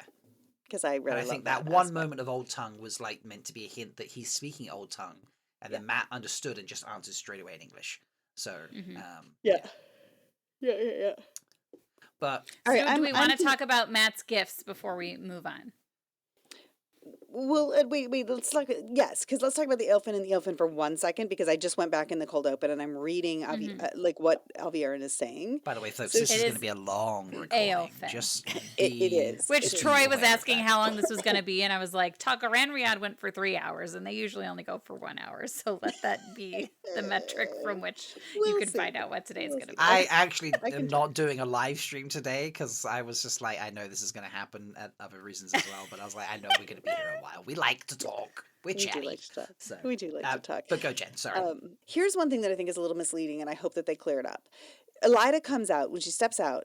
This is 10 years ago. Elida steps out and she's really into that bracelet, and it's dangly, and she's looking at it. But we know that 20 years ago. what that is. No, I know. I let know let what the you think woman it is. finish. I know. So, and we know she had it when she put the coronation, when she did the coronation. So we know that she had to have had it before walking in. We know it's about them. But then she says, "What did they promise you?" And so that to me is a gift, not an answer. And so now I'm confused again. I know. It's dicey because it's Well- words, not a thing, an object. But what did they promise you? And then she says, every gift the Finn gives has a price, which I suppose a gift of knowledge and a gift of an object are similar things. So They I guess are. like whether they're giving gifts on one side or the other, like whether you're asking questions or whether you're asking what is it they say? Needs. Needs. What do you need? Questions and needs, answers Yeah. and needs, right? Answers, Answers and needs, needs yeah. is what Well, they say. in the answers, and needs. I think does he say something? True different in the books? answers, and then True answers and gifts. I think is probably the word, isn't it? I don't know, because if it is, then gifts is different than answers, and so like now that Alviarin's like the Finn give, every gift the Finn give has a price, makes me question. I mean, I did But speculate. they didn't give her the Amerlin seat at that point. I think they just gave her They the gave her answer that she would answers. be the Amerlin seat. Yes, but she says, "What did they promise you?" When she comes out, what did they promise you? So as if they said, "We promise that you'll get the Amerlin Amerlin seat. We're going to seat. give it to you." Mhm. So anyway, I'm just like we don't know what the mechanics are of the I show, mean, so I we could don't know tell if you she's something, happy. and that could be a promise. Yeah, Right. I promise you that I will get, I you know, promise you that this will Rosamund happen. Pike as a guest. You know, you could consider that a gift. You Yeah. know, like they Mhm. what did they promise? What did Rob promise you? Rob promised he would get Rosamund Pike on the on the podcast. You know, Yeah. that was his gift to us. You know, like there are Mhm. ways of I was trying to use something as wild as you like asked for the thin film. You know, like it just it depends on how you word it and the context of the situation. Yeah. Like Yeah. gift and promise are Yeah. all usable interchangeable. Sorry, words that can be used in a single sentence to connect to each other. Like they do. Yes. You know, they can have. There are words that change depending on the context. Because a promise Yes. can be just I promise you something. A gift can be like I give you something. But you know, a gift can be in that situation being like, what did they promise you? Like their gifts come with a price, or they promised me that I would become, or they didn't promise me, like they said I would become Amlin Seat. Mm-hmm. You know, that was what that was. You know, that was their promise. You know, and like, well, that gift of that promise, you know, like is Meg's looking at me like I'm glad I'm not an English teacher because you're fucking with words, Rob. Well, and Sherps keeps asking what is the price, and that's why I feel like the bracelet protects you from the price, because she comes out very smug knowing that she didn't pay anything. Well, maybe You know that what I was the mean? initial gift. Maybe, yeah. She's like, maybe she knew. Can you imagine if she knew about both? Okay, so you can only What? go to 13th Depository if you're a sitter or a head of Aja. Okay, so she's got to work her way up to that point. She knows about both of them. She researches both doorways, and one of the gifts, one of the things she needs when she goes through the door in Tenchico is a way to avoid paying the price for the second doorway. Mm-hmm. Okay, and what they like, and she's like, in exchange, what I will pay for you now is you may savor me through through somehow. And they're like, that's okay. We will give you the gift of this bracelet, which means you can go through the other doorway and there won't be a price. But we, our price right now is that bracelet will also allow us to savor you. Mm-hmm. Mm-hmm. I feel like we might be getting almost into Bigfoot territory here. Maybe. Well, Okay, I feel like we're brushing it. I feel like we're you want brushing some bigger that edge. feet? Here's some Yeah, bigger go for feet. it. I'll bring it. Yeah. Maybe part of what she asked for was the ability to return it again and again and ask more than the 3 questions or more than the 3 things. Because if she goes back, could she be getting her foretellings by going back? Just keep going asking questions. That's interesting. Yeah. That's interesting. And I'm curious to go back and hear exactly what she said word for word to Min about her gifts, because she can't lie. She's bound by the oaths. Yes. But is she able to, like, how does she describe her gift? And is she it said something actually from them? about, is that bracelet something to do with your foretelling or the future or something? And then she said, like, of a sort. I remember her saying of a sort. Mm-hmm. Yeah, we'd have to go back and check because obviously wording's very particular. Yeah, I think this is I don't think we could do it right this very second, but this is definitely we need to start comparing all of these moments. Yes. And like taking the actual words. Let's do a whole episode. We should do it. Yeah, we should put it on the future list, an episode of breaking down. Doing it right now. Future episode ideas. Breaking down a lighter. I like that as a title. instead of becoming a lighter, breaking down a lighter. Breaking down a lighter. Ooh, it feels powerful. I like it. There's so much. The Finn stuff's so good stuff. All right. It's in the docket. It is in the docket. It's in the docket. Okay. Sammy, I think, is very clearly dead, as confirmed by Rafe in the AMA. What a way to go. What a way to go. And how did, is it just the fact that she ripped him apart so much that the true power couldn't heal him? I think she kind of ripped she can rip out all his entrails and veins and arteries are, a spider web spread out. I would also say she knows how to rip out souls to make grey men. And I would say that, that led her to be like, oh, I can experiment on you and see if I can actually kill another of the chosen. Like, I think that gave her very Semerhog-ish. Yes. Yeah, she's definitely got that vibe. How much joy she's taking into it, yeah. And we do know we're getting Sammy, though, right? Yeah. Yeah. But I don't think there's anything wrong with Moggy having that tendency as well. Agreed. You know? She's got the psychopath nature of a 2-year-old. She I know likes to, that. she likes I to need to listen to that interview, but I've heard little bits that she based Moggy on her 2-year-old child. Yeah, someone asked me like Yeah. who did that interview, and I'm like, do you know what? I can't remember where I heard it because there's been so many interviews. Yeah. I've lost track of who asked who, Right. what, when, and where, and Yeah. I'm like, I just know it was in one of the interviews. It's the only Yeah. thing I can remember. I and love it felt because so bad. 2-year-olds are the worst. They Although are actually, psycho- mine yeah. were worse during 3, if I'm being Okay. honest. But even so, like it's if you're Yeah. gonna, it fits. And yeah, so I. And then the whole even... when she does the raspberry, when she's like, yes. I was like, such a 2-year-old moment. That's exactly right. Yeah. But yeah, like Sammy in and out this season is quite. That sets up for That's adding New surprising. Forsaken. It is surprising, It's not- but it didn't surprise me at all. I mean, Really? Sammy's in and out in the books. kinda. We don't get a lot of him in the books. That's true. He sends He's some just dark he's hounds, around he's- for like 3 books and then Yeah. gone Yeah. again. But we only Yeah, probably we- get like 3 or 4 scenes. Yeah, and we don't even see him. Like we know he's an alien because it feels weird here. It's Right, like yeah. everybody's dark and Right. having bad dreams, and he's dreaming about Calendar. But we don't even well, see and it was him. like Melindra had the bee's dagger or something, right? Yeah. Yeah. Yeah. Yes. I just love TB80's comment in chat, which is she left no vein unturned. That's great. That's awesome. Yeah, so like in and out, I've got no issue with that whatsoever. It leaves the door open to add in, new Forsakens such as Mazrim Taim and things like that. Which Or links Leandrin. me, Maybe we're or- headed that way. I don't know. yeah, segues to Leandrin. Mhm. Ballsy of Leandrin, I gotta say. But I did enjoy her logic, except for the fact she's trying to make that logical deal with a psychopath. Yeah. Yeah. But Moggy But- was like, candy. Okay. Yeah. Ooh, I can have fun with this, and it was like, do you know what you're signing up for, Leandrin? Like, out of your own mouth. She's more powerful than you. But yeah, I give her credit. That was very ballsy, logical. There's lots of gamble there. And I give, that takes, regardless who you are, that takes a huge amount of courage to try and do what she's trying to do there. She's like, I have my lofty goal. I am going for it. And I am going to, she laid her cards out enough that she thought she could win McGideon over. And then I assume stab her in the back later on. Of course.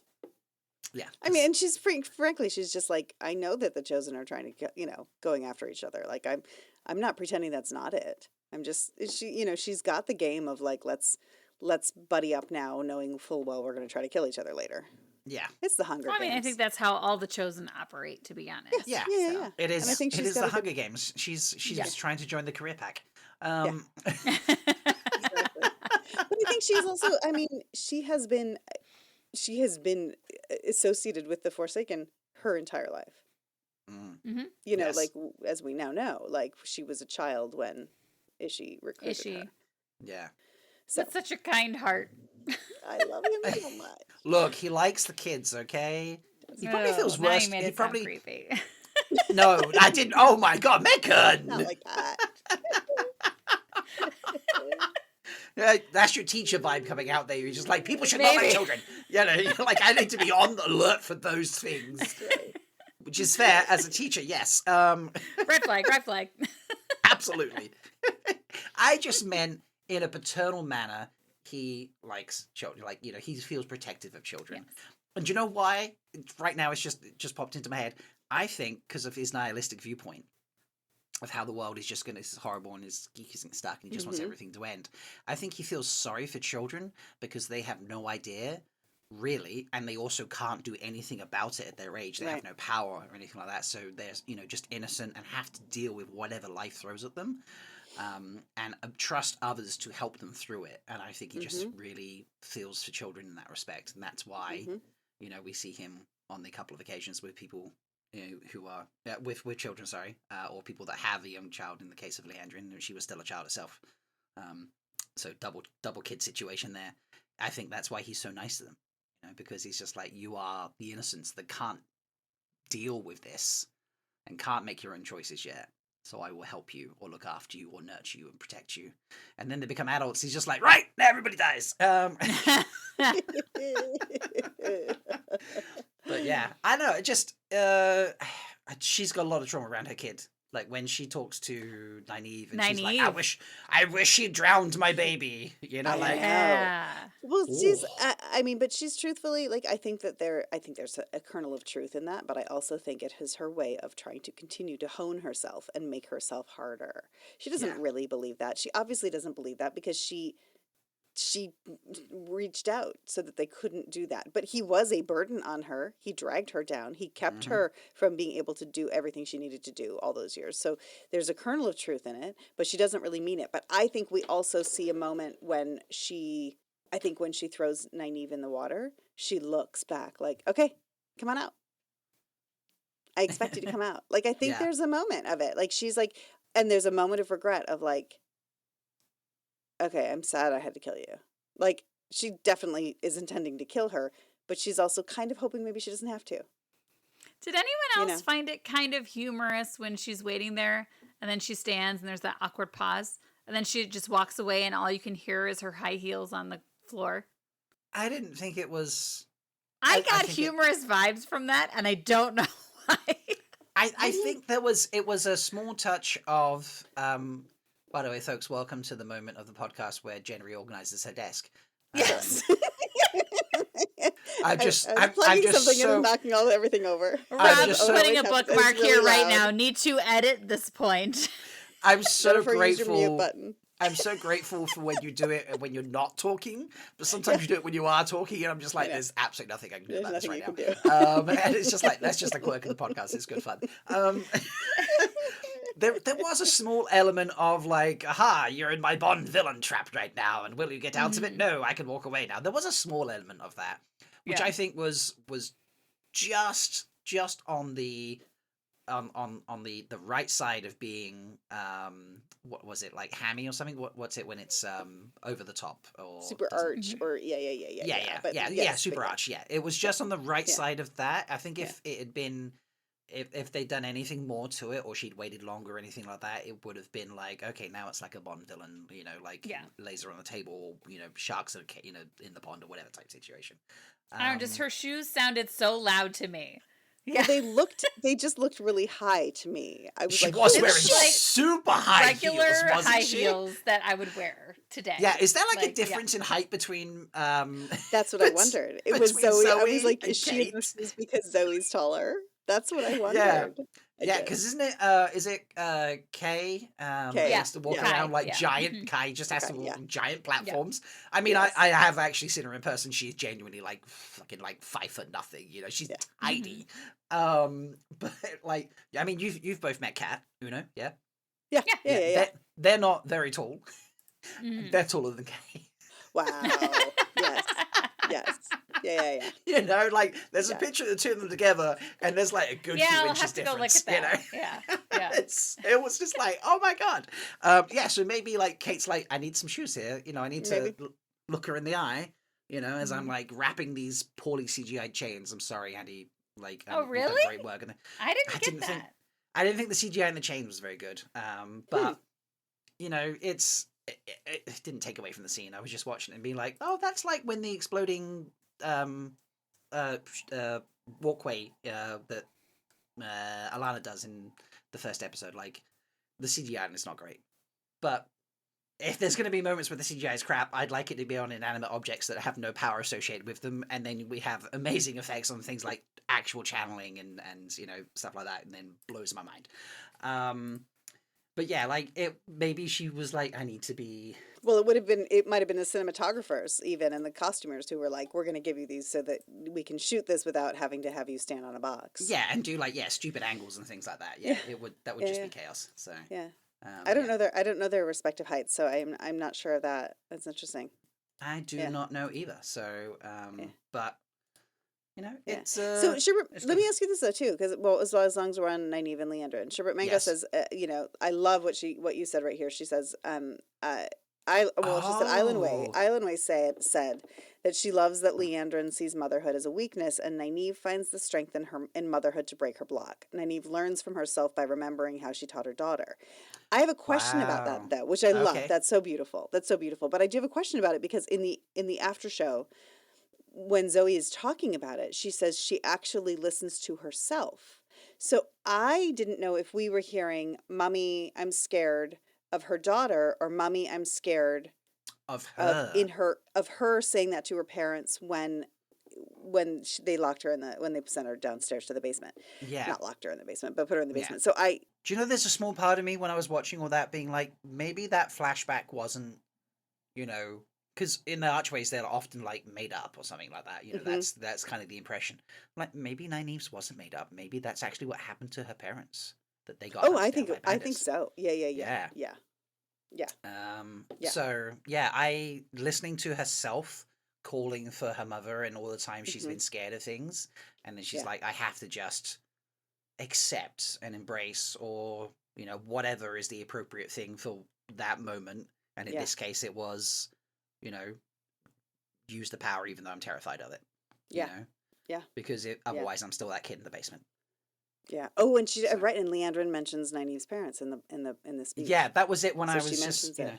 yeah, that was why I was like, oh, that made me think of her test and being like, oh, it's, it's actually maybe something that really happened to Nynaeve. Yeah. And she had to relive that. David said something really interesting that I thought was a great insight. Again, because things are happening differently in the book, so we read it differently or we miss things. But David said, he was like, Leandrin wanted to be her teacher when they were still in the White Tower, and she said, Yes. you won't find my methods the same as other people's. And she intimated that, like, we do need to use like violent tactics, and she throws her against the wall right at the beginning, trying to get her Yes. to channel. He was like, this is a continuation of Leandrin's teaching and mentoring is. of Nynaeve. Yeah. She's like, I said that in my reaction video. Yeah. I was like, what a great callback to when she's like, Yeah. well, I could, even when she's saying it to Shiriam, she's like, Yeah. like, could break a block. there are other methods we could use. And it's like, last time we gave and accepted to you, they died, like, no. Or a novice or whatever it was, like, Yeah. no, you're not allowed Yeah. them. And, Yeah. here she is just like, well, I'm completing that arc where I've helped Yeah. you break your block. Although it was Nynaeve finding her own way through it, it was at Leandrin's dump in the water situation. So I think she fully expected Nynaeve to come out of the water in that instant. I think she did. I think she was like, it's going to work. I wonder if she was disappointed. I didn't get that. I think she I was did. just making sure she didn't come out of the water. I'm going back and watching it right now. We'll just have Sorry to to postulate on disagree. that. I don't know. I felt like, Sherbs is putting in chat now. Oh my God, was Leandrin trying to break Nynaeve's block? That callback makes me wonder. I'm like, maybe she was still trying to do that. She's still. I think she was. You know, I think yeah. I think she's conflicted in the same way that, like, Lanfear says, I'm going to give you the gift of killing your son because you can't do it yourself. And she's like, he was my weakness. I could not do that myself. Lanfear proved to me that that was a weakness for me. But I think that Nynaeve is a weakness for her. I love this relationship that is not in the books. I love this relationship. I agree. And I think that it is part of this. I'm watching her. I'm watching it right now. You're watching it right now. Of course you are. I am. Okay. Right. It's good. I mean, I think Megan. it is. I think she was partly trying to Yes. still break her block. As someone who is a fan of Egwene, Uh-huh. and obviously did not appreciate Rand doing his dream cheating, Yes. how satisfying was it to see Rand turn around and be basically, fuck you, Lanthe, you monster, get away from me. And actually realize that she's not the person he's been trying to think she is. I don't know. I think it's maybe because I'm not invested in her and Rand's relationship, but so I wouldn't say it was satisfying on that point, but it was satisfying to see Lanfear get her whole world ripped out from her. Okay. It was satisfying in that sense. Yes. In that sense, okay. Because Yes. I was there being like, yes, you're thinking with the right brain now, you stop being an idiot. Yes, at one point she was that person in the column down. Yes, she was that, just trying to find balance. But that was 2,000-3,000 years ago. She's a psychopath. She has fully embraced being a psychopath. She's just not an obvious one like McGideon. She is, And she was always jealous and petty. Like, she was that in the Age of Legends as well. She was. And she says it to him. Everyone bowed to him except me. Yeah. And that's why he left me, because I wouldn't. And the symbolism in at the end of the episode where everyone bows to Rand except Egwene. Mm-hmm. Which leads back to that conversation she and Avienda had earlier about how Aviendha feels like the Aiel are obligated to follow him, but Egwene is not Aiel, and she does not have to. And he has lain with a shadow soul and betrayed her trust. You know? Yeah. So, I did see a lot of people, since I've just mentioned that, being like, and including my co-stars on 3 Floor Talk, have been like, Aiel don't kneel. I know. I questioned that as well. I was like, I know. And it was a It little did bit like, feel a little weird. Yeah. It did for those of Yeah. us who know it, but it also like visually for people watching the show to understand. it was great visually. Yeah. Because honestly, if it had been like in the books where they are like, I accept, but I turn and walk away, Yeah. it would have been much more confusing. We would have been like, are they all Shido? Do they all not believe? They all don't think that it's him? I mean, I just think that it wouldn't, there's no way we could have conveyed that they actually accept him unless they did something physical. Yeah, it wouldn't call back to the line from Lanthea being like, you made the whole world bow except me. You know, here's 50,000 Aiel bowing to him, you know, and Egwene doesn't. You know, there's a lot of reasons that it works. And I don't think it's that great a detail to change. And I'm someone who loves the Aiel very much so. I do, you know, for years now. I've done a weekly live show, you know, from an Aiel perspective.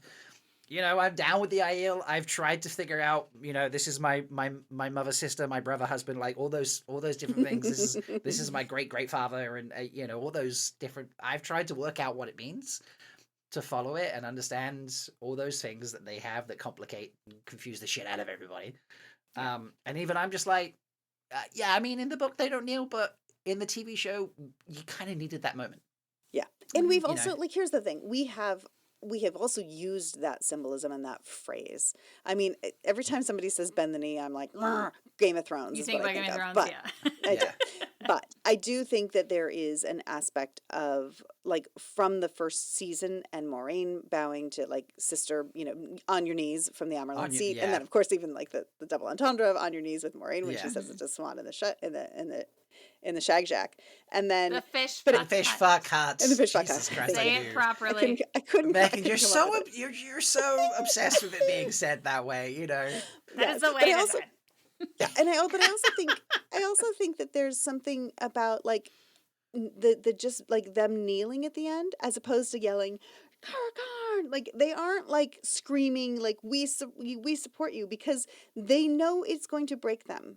I mean, he tells them something that's horrible. So them just like quietly taking a knee and like not to go to the Colin Kaepernick of it, but like them quietly taking a knee to it and saying, I'm okay, I'm accepting it, or I'm here, as opposed to like, I'm cheering you on. Yes, please destroy us. You might need to explain the Colin Kaepernick to. Well, I just like sorry, was it that obvious?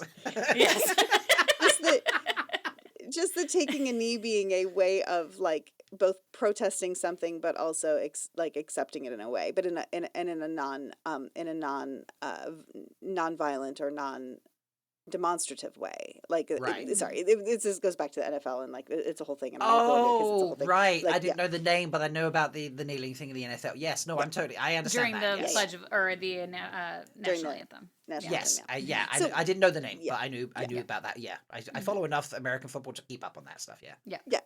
But I do think that I just think that I think that I know that that's not Aiel, and I have to say, like, I was like, they don't kneel to anyone, like that bothered me, but I was like, this is just a much more elegant way to tell the story point on screen and visually. And we've spent the whole 3 seasons talking about kneeling, and we started this season with Egwene's test and him saying, bow to me. And like, you know, which he does kind of reflect that in his speech where he's like, if you don't follow me, you will if you turn your back on me. Yeah, if you turn your back on me, you'll all die. Yeah. Yeah. You know? But he's turn your back on me and you'll die. You know, like it's dramatic. Yeah, but it is. Yeah, and taking a knee, not bowing. Exactly, like Sherbert Mango says. And I think they're not bowing to him. They go down on one knee, say we accept, and this is gonna suck. It's kind of the way I take it. How does someone get knighted? They kneel. Yeah. You know, they don't bow, they kneel, and then they get knighted. It's not a subservient thing. It's a respect thing. You know, or acceptance of higher power or something like that. So yeah. Which I do like, and I feel like it's foreshadowing a lot with Egwene not kneeling, which I don't think she would have anyway. But Yeah. Yeah. This really is setting up the confrontation later about breaking the seals and how she doesn't want, like, you know, her accepted test showed him being mad and she had to basically put him down like a dog, you know. Now she's seeing, like, she asked him to let go and he doesn't.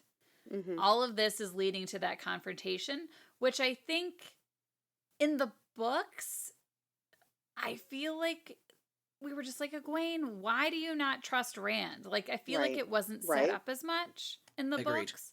And I feel like this is setting it up more to be like, yeah, you're kind of right to not support him because all of these things you've seen make him think he's crazy. Yeah. I agree. The guy be I nutty. was so mad at her. I was mad because I was like, come on, I he's was still too, your and I best love friend her. from childhood. I know. And so this, and it felt a little petty and a little like whatever. And this is just giving us a lot more for her to think about and work with when we get there. Yeah. Yes, Rob, I'm going to put myself on mute. I'm not rearranging my desk. I'm plugging in. I just realized that I've been plugged in the whole time, but it's actually not in the thing. So I'm muting. Okay. I know we already talked about it. We didn't really finish talking about it. Okay. I can't let go of the Eilfin and the Eilfin. So when you guys do know the Ashandere was there when he was hanging, right? I didn't notice it in my first watch, but someone mentioned it in my comment section. I'm like, what? And I went back and looked. Had you not? Oh my god. Okay, let me bring it up. And Jen, I will go share back my to screen. like 32:38 or No, 32:30. I've got the screenshot. Okay. I'll just share my screen. Look at that. This is Matt hanging from the redstone doorway. Folks, if you're not aware of this, go check it out. And yeah, he is dangling from the rope that is attached to the Ashandare that is pinned into the top. I did not see that. Because I was looking real hard for it during my first watch, and I did not see it. And then I didn't see it. Where is it? 32:32? 32:30-ish. Oh, it's before Nynaeve. Okay. Yeah, I mean it's on screen now, Meg. Jen, you can see it. I did a screen. Oh shit! Yeah. Yeah. Yeah. Like, everybody who was like, "What the fuck?" last season, there it is. That was just foreshadowing for him using the perfect piece of equipment. I know. You know? Yeah. And it's like, you know. So there was that I wanted to talk about, and two, so I want to talk about the ramifications of the memory stuff and what we think actually happened. Right. So he said, and it was interesting. The Eilfin led him down that path of you have all of these voices in your head that don't belong to you. They want all those memories and emotions as their food or their drug or whatever. Like, I think they led him down that way. Now, I don't know if that severed him from the horn. And, like, by kind of killing him, that was, like, kind of the severing of the horn. Or if they just took away all of the voices and he still has all of, like, the strategy in his head. Like, I don't know. So, I'm just like, this is... I had some people in my YouTube section. We've had this debate. There's a few people talking about it. And the sort of prevailing argument seems to be he had too many memories. And they took away all the trauma and they took away the most vivid things and left him with enough memories to just fill the gaps he has in his head anyway. Or it's kind of like just that's what the medallion's doing. It's kind of, you know, their connection and they're like keeping the memories at bay so they can enjoy them, you know, and he can carry on with his life and the memories are gone, but they haven't wiped them. I don't think it has anything to do with the medallion because the medallion was given before they talked about the memories. But what do you mean? It was already on him at that point? No, but when they, like, so he says, I don't want all of the one power and the bollocks, blah, blah, blah. Yeah. And then they say done. Yeah, so but that doesn't point, mean he... Yeah, but it's still negotiations at that stage, isn't it? You know? And Min looks down at it when he says, right in the moment when he says, I don't have the memory. I can't remember anything. Yeah. There's a like, massively insert close-up shot of the medallion. And there's like some, some screaming noises and such. I think there's, you know, the prevailing theory I'm seeing is that they've done something. The screaming noise was the fox. I mean, it could be his memories. Okay. I mean, because it was the I love how I attempt to make that noise, and it's just awful. You can hear the fin But- braying at that close-up shot, is Right. what Yeah. Sherbet Manga says. Yes. Well, okay, but I also think so. But I think that there is a connection to it. So here's, and I think it's going to be related to Elida. I think the Foxhead medallion is going to work in some way like the bracelet. Yeah. And I don't exactly know how or why or in what way, but I do think it might be a little bit more than just as simple as it is in the books, which is I want to weigh out, or whatever, and I want to forget the memories and whatever. But I think that there might be something to the Foxhead medallion. Should work as it does in the books, I hope, and like I leaves would don't hope so work as on well. him. Yeah. But it also might be dampening his memories in some way. And he might have to give it up. And when he gives it up, as he does in the books, when he gives that medallion to Galad, right? Yeah, he gives it to At Galad. the very end. So yeah. Yeah, yes. But it's during the last battle, and it's when he's already a general at that point. But I wonder if there is Wow. some aspect of him, like when he does that, all the memories come flooding back. It reconnects him to the horn in some way or something, or it gives him the ability to actually lead battles again. I don't know. But also Interesting ramifications there. and Yeah. he knows who Min is. He's remembering Min in this moment, but also I'm a little worried that because we didn't get as much of the spotty memory stuff that we got in the books. Like Yeah, because the you know, dagger takes his memories away. yes, and I we don't literally, ask. I'm, Yeah. falling asleep listening to the section of the books currently, and it's just, he has, he's lost so many memories. It's crazy. And we need to give him a reason. So in the books, he goes through the doorway in Tyr, and they say you and have ask to for go to his Ruidian. holes. Yeah, he Right. wants the but then he says they say you have to go to Ruidian, and To live and then die again. Yeah. yeah, but they say you have to go to Ruidian. So Mhm. he doesn't have a reason to go to the 13th depository, except that if he's losing memories that he thinks he needs. Yeah, okay. Sherbert Manker just said the same thing. The missing memories feel like a way to set up the second doorway. Mhm. They give him Yes, a I reason agree. to want to go back. Wow, he's going to get to the White Tower with Elida in charge is questionable. Don't know how that's going to happen. I'm very excited. But I Mhm. think that it gives him a reason to find another doorway. I think we may if we pick up in season 4 right where we left off, he may throw himself back through that doorway and we'll see you can't go through it twice. Mhm. So, I think Well, no, that, I don't think so because they're already on the boat. oh, that's true. No. Yeah, Which we fine. need to talk about that The too. boat. Why are they on a and boat? Where are they headed? Yeah. They're chasing Leandrin. Do we And know Mog- where and she's Mageddon. going though? No. And we also don't know that Chesmal is dead because she's not dead. Min just plucked her over the head. Which seems I don't know why she did. She's got a million knives on her. I don't know why she just didn't kill her or throw We a don't know knife she has at her knives. and then She throw doesn't have another knives knife. on her. She threw a knife at Matt's rope, That's true. Yes, you are correct. as Yeah, usual. yeah. You're so funny. Oh, and I But like yeah, to I remember don't know the better why. to- I mean, I don't know. better If, to I don't know delay if like there's hearing- some kind of like honor bound thing where she feels like she can't kill somebody if their back's to her or something. I don't know. But I was like, oh, why did we just knock her out? But maybe I know, they I was want her for expecting her to throw a questioning knife or at whatever her. too. Which then, so if Chesmal is still alive, the only ones they left have her? in Leandrin's cabal is Leandrin and Chesmal. Or if Chesmal's not alive, then the only one left is Leandrin. Which I kind of don't think Chesmal's with her. I think it's just Leandrin and Mageddon at this point. Oh, agreed. Yeah. Yeah. Which Yeah. then we also need to talk about the end when Mageddon, like during Maureen's monologue or voiceover, Mm-hmm. Mageddon's looking through some book, and then she looks up suddenly. Yes, I think it's Lanfear. Well, I thought it was Lanfear too, But it's not. I can't. Dusty I keep Wheel looking- confirmed that Lanfear went to Tarvalon when she traveled. I looked. I have a still of that of what we saw, and I tried to confirm Mm-hmm. that it was Tarvalon as well. I first thought I was like, I think it's Tanchico because of the Mageddon thing, but then I couldn't. Mm-hmm. I was like, I don't think it's Tanchico. Then I thought it was maybe Camelin, and she's going to Robin. Dusty But- Wheel confirmed the exact shot from what I've been told. Omar said it last night, so it is Tarvalon. Okay, good. So, Good. and I made a joke where Then I think. Then I know who Mageddon saw. Grendel. No, Semiraj. She's got the Oh, fucking I don't know. bracelets. Well, that too. And But Semi's going to be like, I'll take those. Thank you very much. well, I got the 100%. vibes from when Asmo's in the pantry looking for a snack, and he says, "You."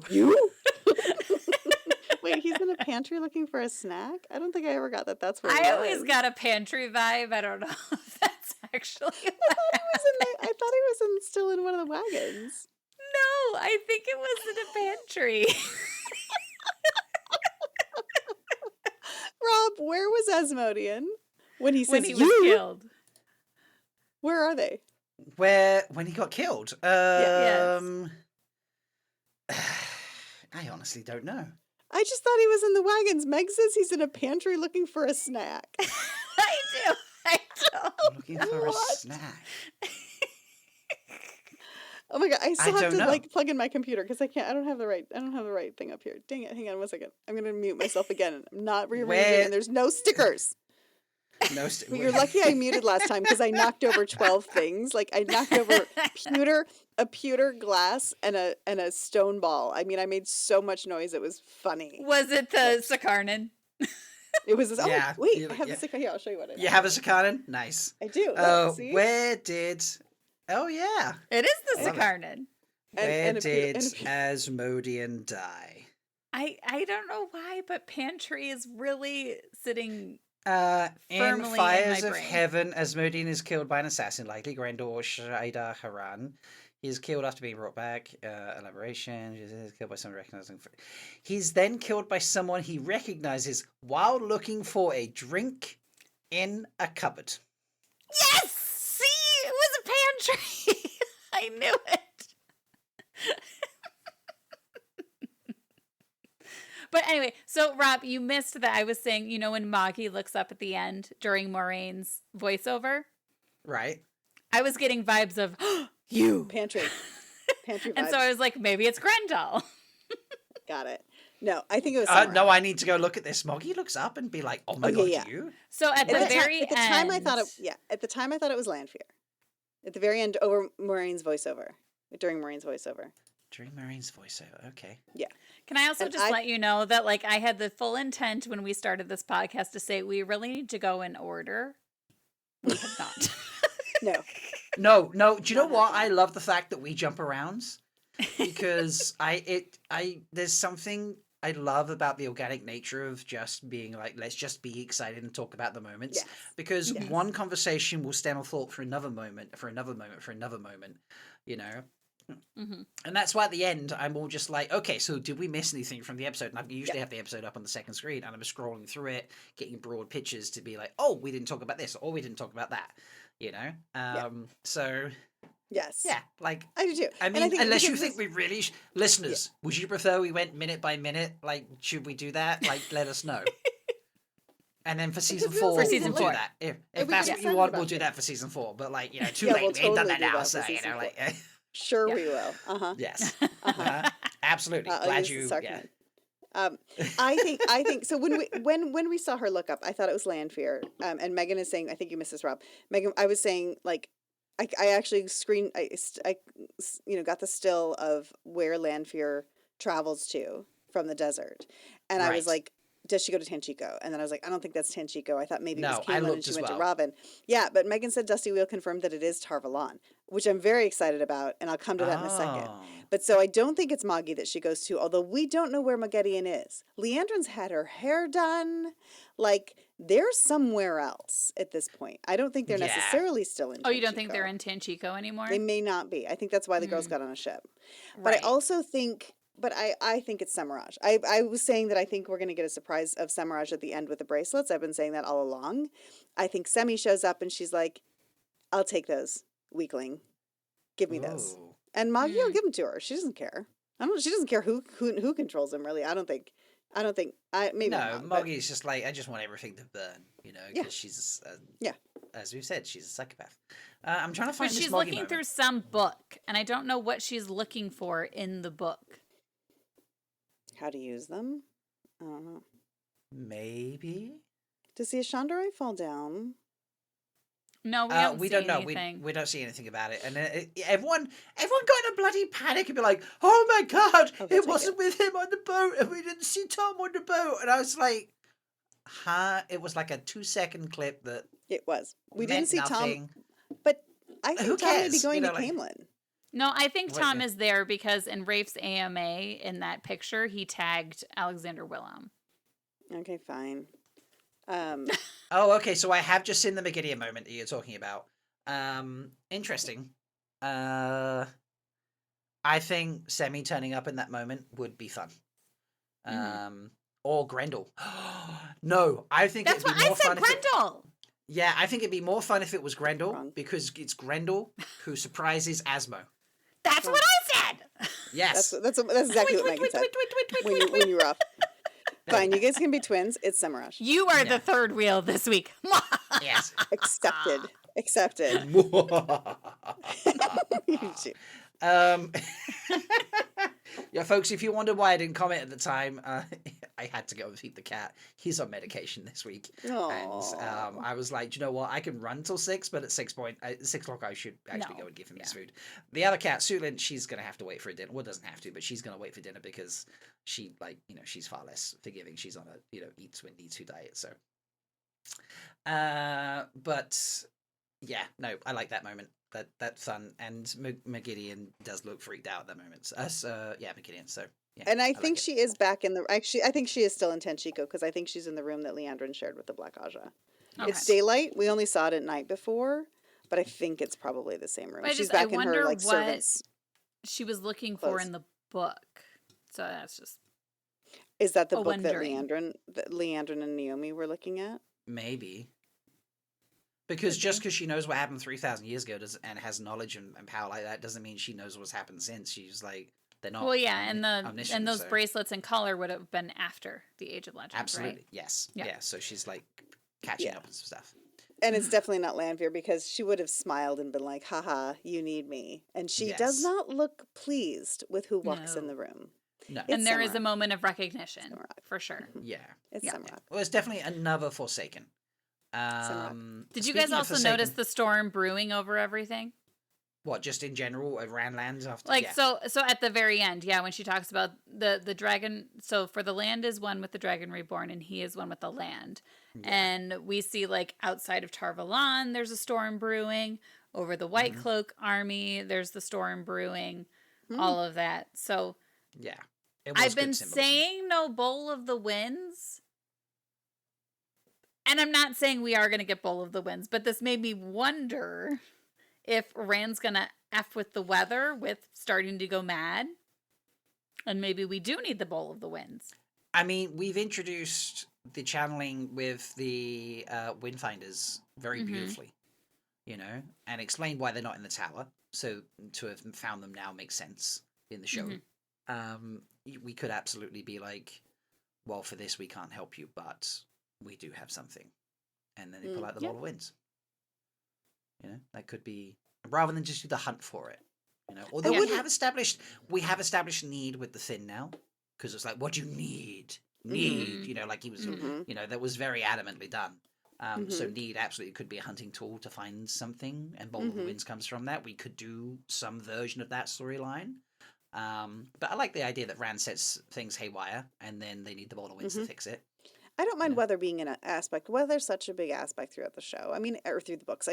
I've been like fine with it, like not having the Dark One touch the world. Weather, too much snow. But it is a big deal in the books, and it becomes like the March on Tarvalon and the snow and all of that. Yeah. There's just a lot. So I think I don't mind that, and I don't mind it coming from Rand. I think that's fine. Yeah, Rand doing And it. especially because of the way that Veins of Gold works, which is like the clouds part, the sun comes down, like Jesus, things start Rand, growing again. the squashes. I squashes. I told them the theory that we came up with squashes are gold. I told them on Yes. Threefold Talk. Yes. Earlier, and they were all just like, Rob, you're making me cry. They're so beautiful. And I'm like, I know, right? Like, just posterity right now, like, I'm gonna say, like, because all right, let's talk about that actually, because Yeah.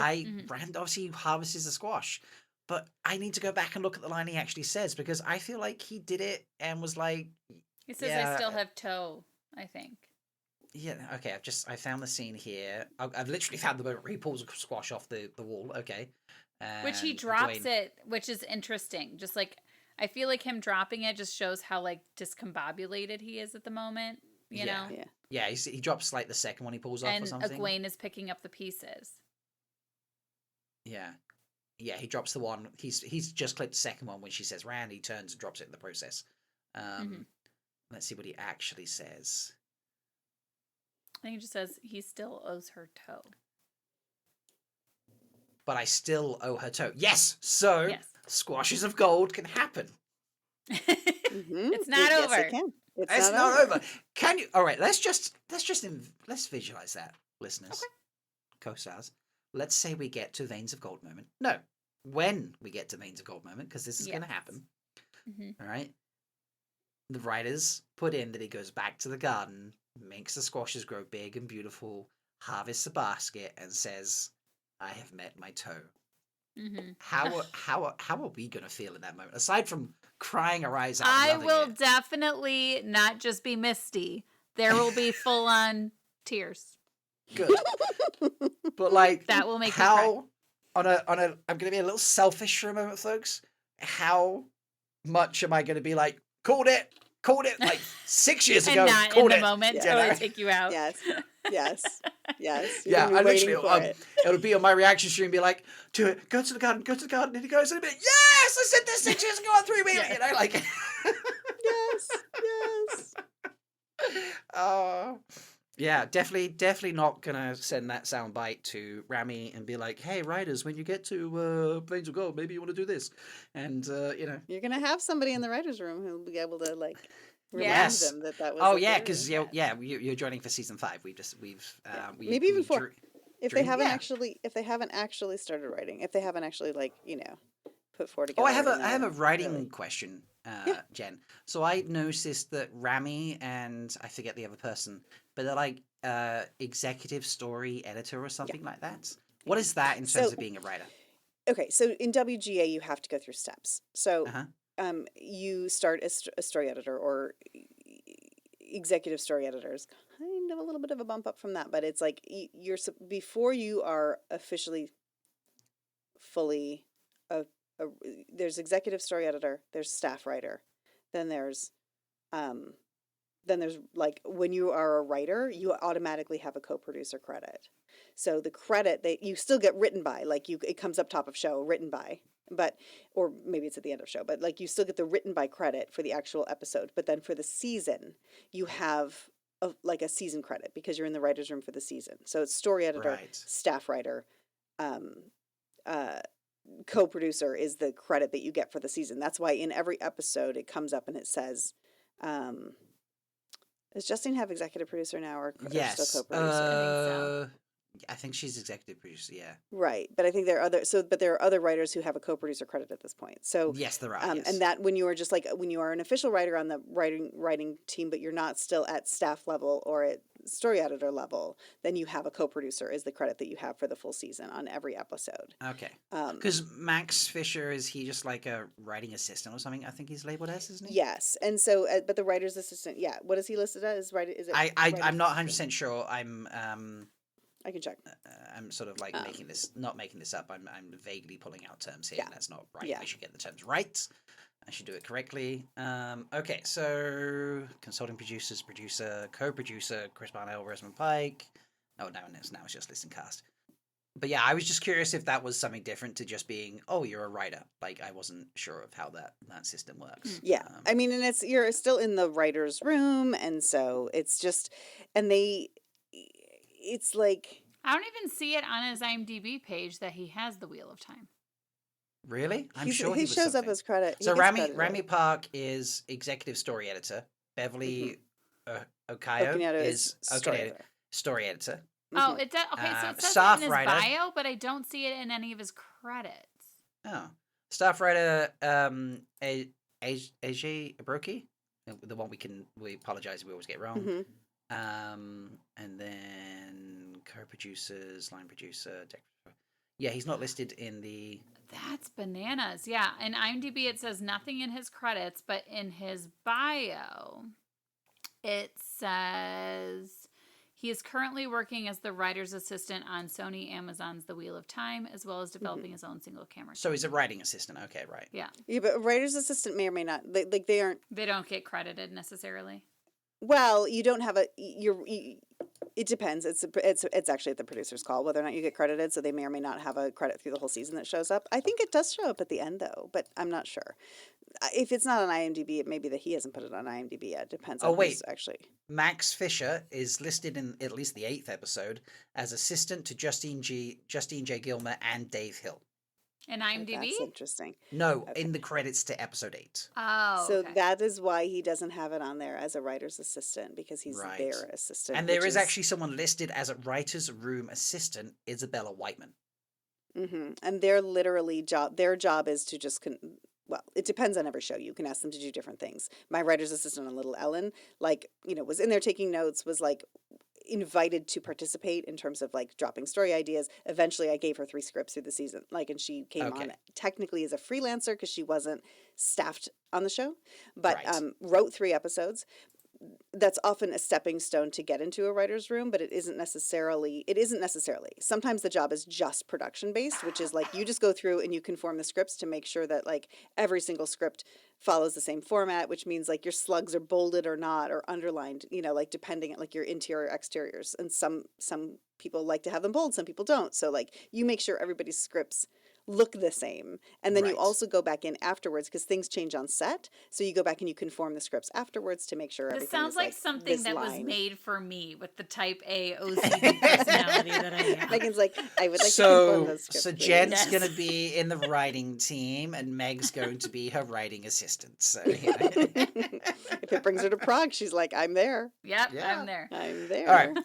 Thank Queen you of for that. Prague. I was curious of what the different levels meant, because obviously season 1 she just did the origins, and then season 2 she got to write an episode, and obviously season 3 she's. And if you look at her strategic. season 2 credits, I believe it's not executive story editor. I No, believe it's it's just not. story editor. Yes. Yeah, story editor. Yes, Yeah. I remember seeing Yeah. the difference. I was like, oh, she's executive story editor now. I was like, And oh, here's okay.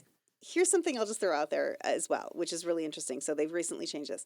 Story editor in animation is the opposite. Story editor in animation is head writer. So if you are a story editor in animation, you're actually the one in charge of making sure everybody's scripts are at the same level of and you go in and you work into people's scripts. The story editor is directly under showrunner, or sometimes a writing showrunner is their own story editor. So it's actually the Wow. top credit in animation, which really sucks, because then when you go, if you're in animation, you're moving to live action, they're like, well, you were just a story editor on this, and you're like, no, I was literally the boss, and they're like, but it Yeah. says story editor, which is lowest in live action.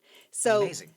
they've just actually Well, in not the amazing, last but year, amazing to learn. Sorry. yeah. And in the last year, the Animation Guild has finally said that we're not going to use the term story editor anymore because it's confusing in live action world, which is kind of good, except that that's still what all of our credits are for those of us who've been story editors and been running shows for a long time. So it's really annoying. But Yeah. the term they came up with is, I don't. Bizarre? It's horrible. I hate it. So anyway, I'm not Okay. gonna talk anymore about it because That is like the Shakespeare at least play they're that trying you to do make a not say. difference. I suppose at least they're trying to make a difference. and they're Fair trying enough. to make it better, but it whatever. Anyway. Well, thank you for clarifying that, because I Yes. was like, "What's the difference?" Mhm. Does this? Yeah, I was like, And how does it this may work? be So- that they literally do no different work. So they're all in the room together. They're all throwing ideas in at the same time. As you see, an executive story editor, a story editor, and a staff writer each get a script for the Yes. season because it's a short season. So they're all still getting a script. They're getting paid for that script on top, but they will get paid slightly less depending on that credit. But they are all literally doing the same amount of work. It's just about creating the hierarchy, and you're supposed to do these levels before you get to that level. So Okay. that's kind of it, is So the for me in a WGA is about kitchen, that. you have a commis chef, you have chef de partie, we have things like that. And unless the kitchen is one where it's broken up, where you literally have your dessert chef, your main chef, your starters chef, things like that. I've worked in kitchens where they have those different levels, and it's everyone's doing the same work, and the guy at the bottom, or the person at the bottom, sorry, because it could be equally a woman, the person at the bottom can go and do, run the pass, run the grill, things like that. They don't typically do that, and it's more about everyone can do all the jobs except obviously, paperwork and blah, blah, things like, writing schedules or whatever. But there is an order, and here's the hierarchy. And, you know, depending on what combination team is in, you know, okay, you're the most senior person, so you're running the shift. Right. You Right. know? Yeah. So everyone's still doing all the cooking, but we know who is actually in the pecking order and who Yeah. would be responsible at that time. It's Mhm. that's what the writing things mean. Mhm. Nice. And interestingly enough too, it doesn't even though there is that sort of hierarchy, I wouldn't say that like a staff writer has to like listen to what the story editor says and the story editor Right. has to listen to what the co-producer says. Usually you still have one person making the calls at the top. You know, Right. like and in this particular instance again, like you can have a story editor sorry, you can have a showrunner. You can have who is a writer like Rafe. Yes. But Justine may still be mostly running the room because Right. Rafe is off doing other things as well. So, you know, there's that as well. Well, yeah, because he'll have, you know, there's multiple aspects to being a showrunner, isn't there, as opposed to just running the writing room. So, Yeah. yeah, Yeah, that makes sense. Yeah, cool. Thank you. Sorry for diverting from the episode there, folks. I have, you know, like, Sorry for going off. This is Good no, this is information. yeah, this is part of what we want This to do. is It's the really industry insider information. yeah, we that bring. is, you know, this is Yes. this is why there's three of us, and this is the different things we bring, you know. And one of the things that Jen brings here is the actual. She works in the industry. She can tell us how this shit works. So, you know, yeah.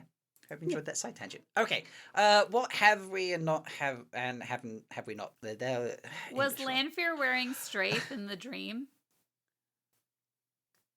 When Rand told her to get fucked. Mm-hmm. No. It looked like Strafe to me. I think she just turned up and Interesting. wanted to, like, you know, look innocent. Look innocent. Yeah, because he caught her between him and Egwene. She's been, you know, busted. She's like, if I turn up and I wear white, you know. Mm-hmm. But it I don't was see like it was see-through kind of, but it had many layers, so it wasn't as see-through, so it felt like Strafe to me. Or like a nod to Strafe anyway. I mean, it might be a nod to Strafe for book, Mm-hmm. you know, book watchers. Or book But I readers don't who think watch. it was changing colors. No, I No, don't it think it was was flowing or not. changing No. or anything like that. Also, I don't think it's anything that Lanfear wears in the books, is it? No, I it's don't think she mostly wears Grendel that. wears it. Mhm. Yeah, Grendel wears that sort of thing. So maybe it might be just an early homage to that. But honestly, I think the all white was her trying to be like, I'm innocent, don't believe me. And 'Cause then later her on, outfit, when she uh, saw Samael strung up, I was like, yeah, oh shit. I was I almost like, thought she was she's- Semerhog for a minute. I got excited thinking She- she was Semerhog. she got fitted for aerodynamics. Okay, let's just just call it what it is. You know. This was the comment I think Rafe was saying when the drag queen dial was like turned up to 11. Like, I had the same thought. Yes, yeah. Aerodynamic I drag loved queen, it absolutely. so much. Yeah, Yes. it worked. It worked absolutely. give Somebody that, yeah. needs to wear that to WatCon. Please, somebody, please wear I mean, that at WatCon. Meg, you. I wear will it. give you whatever, like, because I'm bringing cocktails. You get one. If someone wears that to WatCon, I will get you a cocktail. What we need Sharon to judge the catwalk whilst wearing that outfit. Oh God, that'd be so great. Yes. Yeah, I'm excited. I hope Sharon gets to bring some things to Mm-hmm. to the convention. And because Savannah's crazy like snake. That gave me weird snake thing, vibes, and yeah. her porcupine like mohawk type thing. I Oh my love that. God. I'm just Yeah. I'm obsessed with that woman. Savannah is, you know, I think I might be obsessed about Savannah almost the way that Matt Hatch is obsessed about Lanfear. You know? It's fair. That is fair. That is absolutely fair. There is so much presence to that woman, even though she's fucking awful. Yeah. You know, I'm just like, yes. All David the is in yeses. chat now, Meg. I'll just tell you. Okay, I will make sure we're All right. not spoilery. we're Oh just- shit! There was something I wanted to say that was spoilery. Well, put it in our chat, and then we'll see if we can find a way to discuss it. Otherwise, let's talk Bellfire and Tom and Elaine, obviously. Yes. Oh my The God! Did Bellfire. you guys hear the music going backwards? Did the music go backwards? No. Oh, I I think missed it that. sounded I can't wait. backwards. It probably Oh. did. It probably did. Yeah. Yeah, they Oh probably my did play God. it backwards. It was so great. It was so great. And David was like, Yeah. This was really funny. This was fun for me. David was like, "Wait, why was she suddenly behind her?" And I was like, "Let me explain the mechanics of balefire because it is literally one of my favorite things." And I was like, "Okay, so you're burned out of the pattern, but it's like burning a hair. It's like it's burning a fiber, and then it like slowly goes backwards. And depending on how much balefire you use, is how far backwards it goes." And did you see that the roof healed itself? And he was like, "No, I totally didn't realize that's what was happening." Mm-hmm. Yeah, I was very excited. Oh, Rob's listening to see if the music is going backwards. I am listening to it right now to see if I can. It was so good. Right, You there we go. I almost had to have go back to play a with certain point to get it. the balances because I hear it more in the recaps than I do in the actual episode. Like And the recaps. I'm sorry, the reactions. Oh, okay. Yeah. All right. Rob's really thinking hard.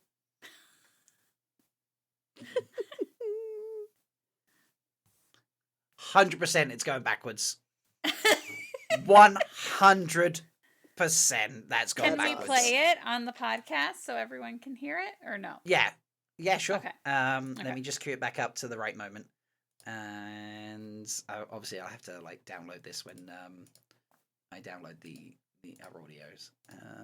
Sure, Mango, I love that. She says, I was worried that Tom was about to die and Elaine wasn't going to let that I happen. was too. When Yes, he put it on was his so- hat and then the guitar strum, I'm like, no. Mhm. I was But, I mean- 100% positive he was going to die.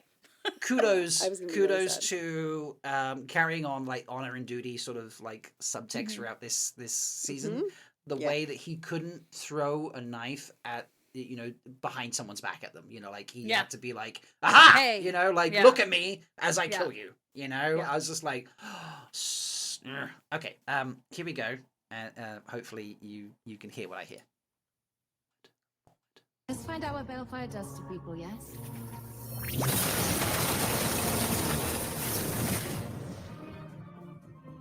No, it ain't!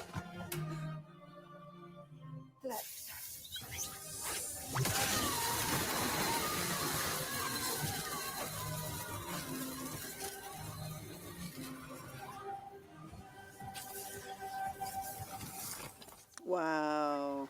I don't think it's like what I think they've done, as opposed to like when episode 4, like cold open credit, played exactly backwards.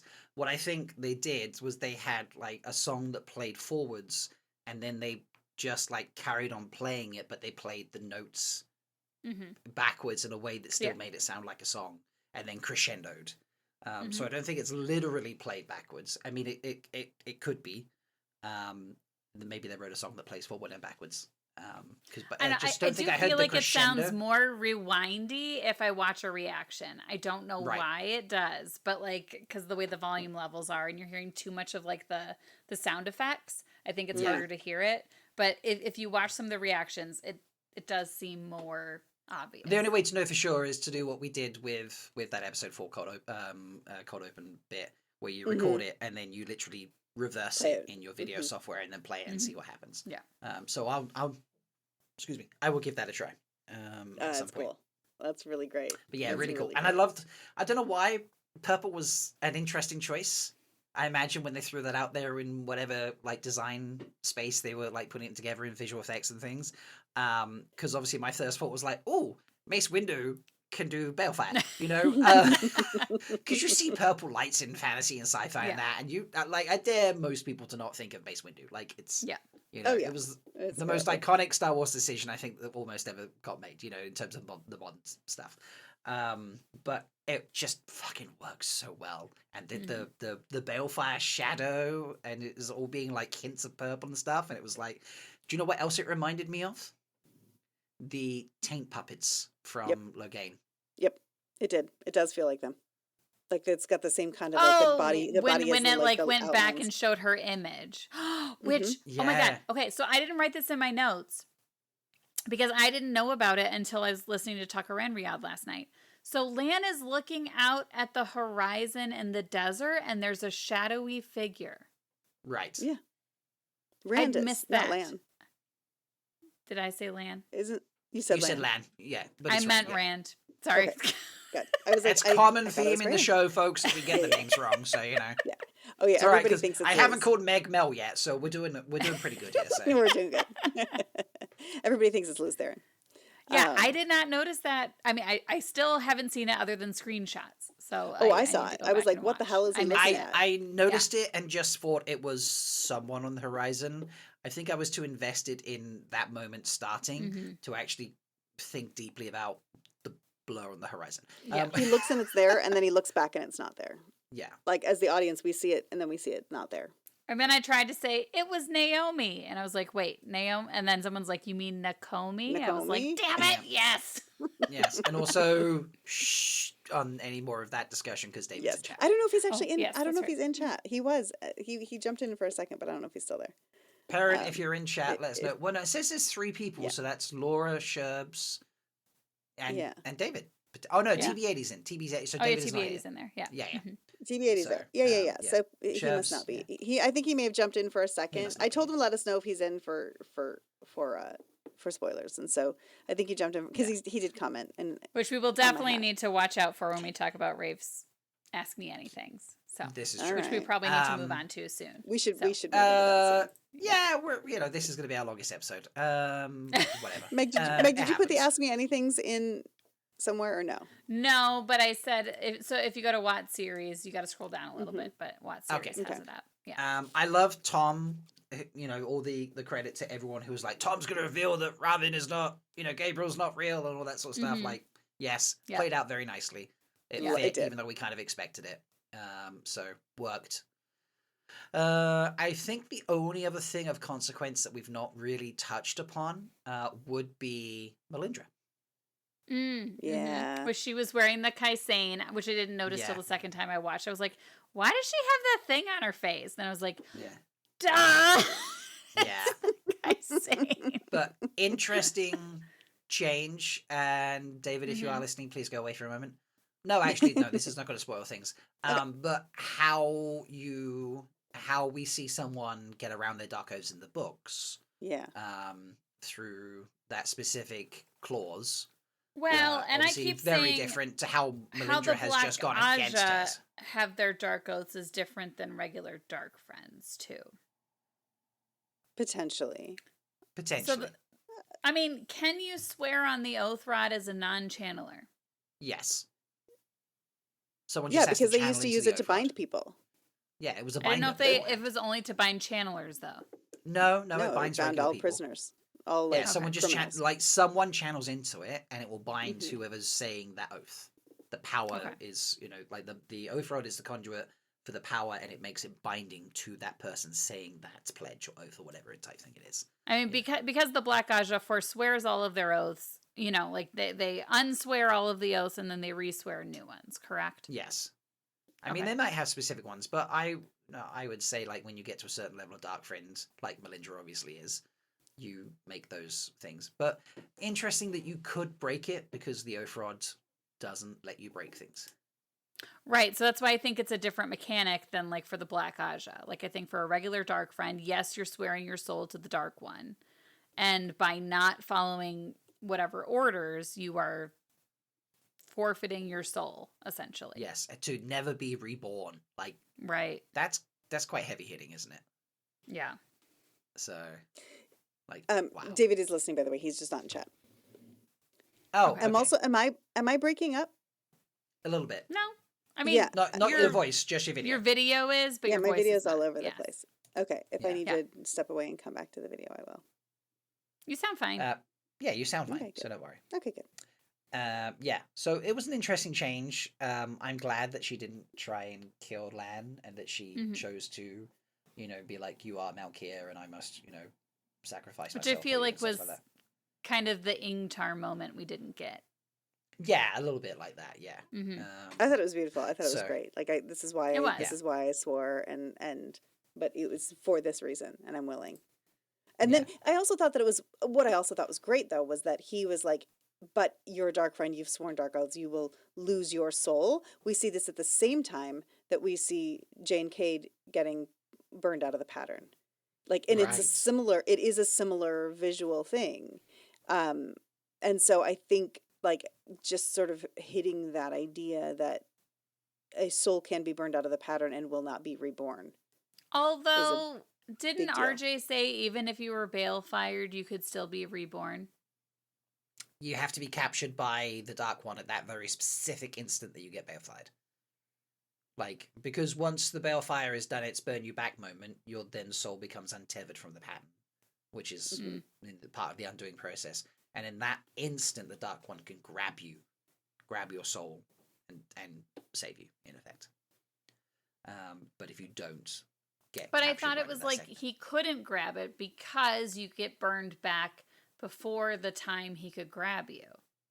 I Which don't is know. why, like, Rand uses it against the Forsaken all the time because he knows that that's the one way the Dark One can't grab their souls.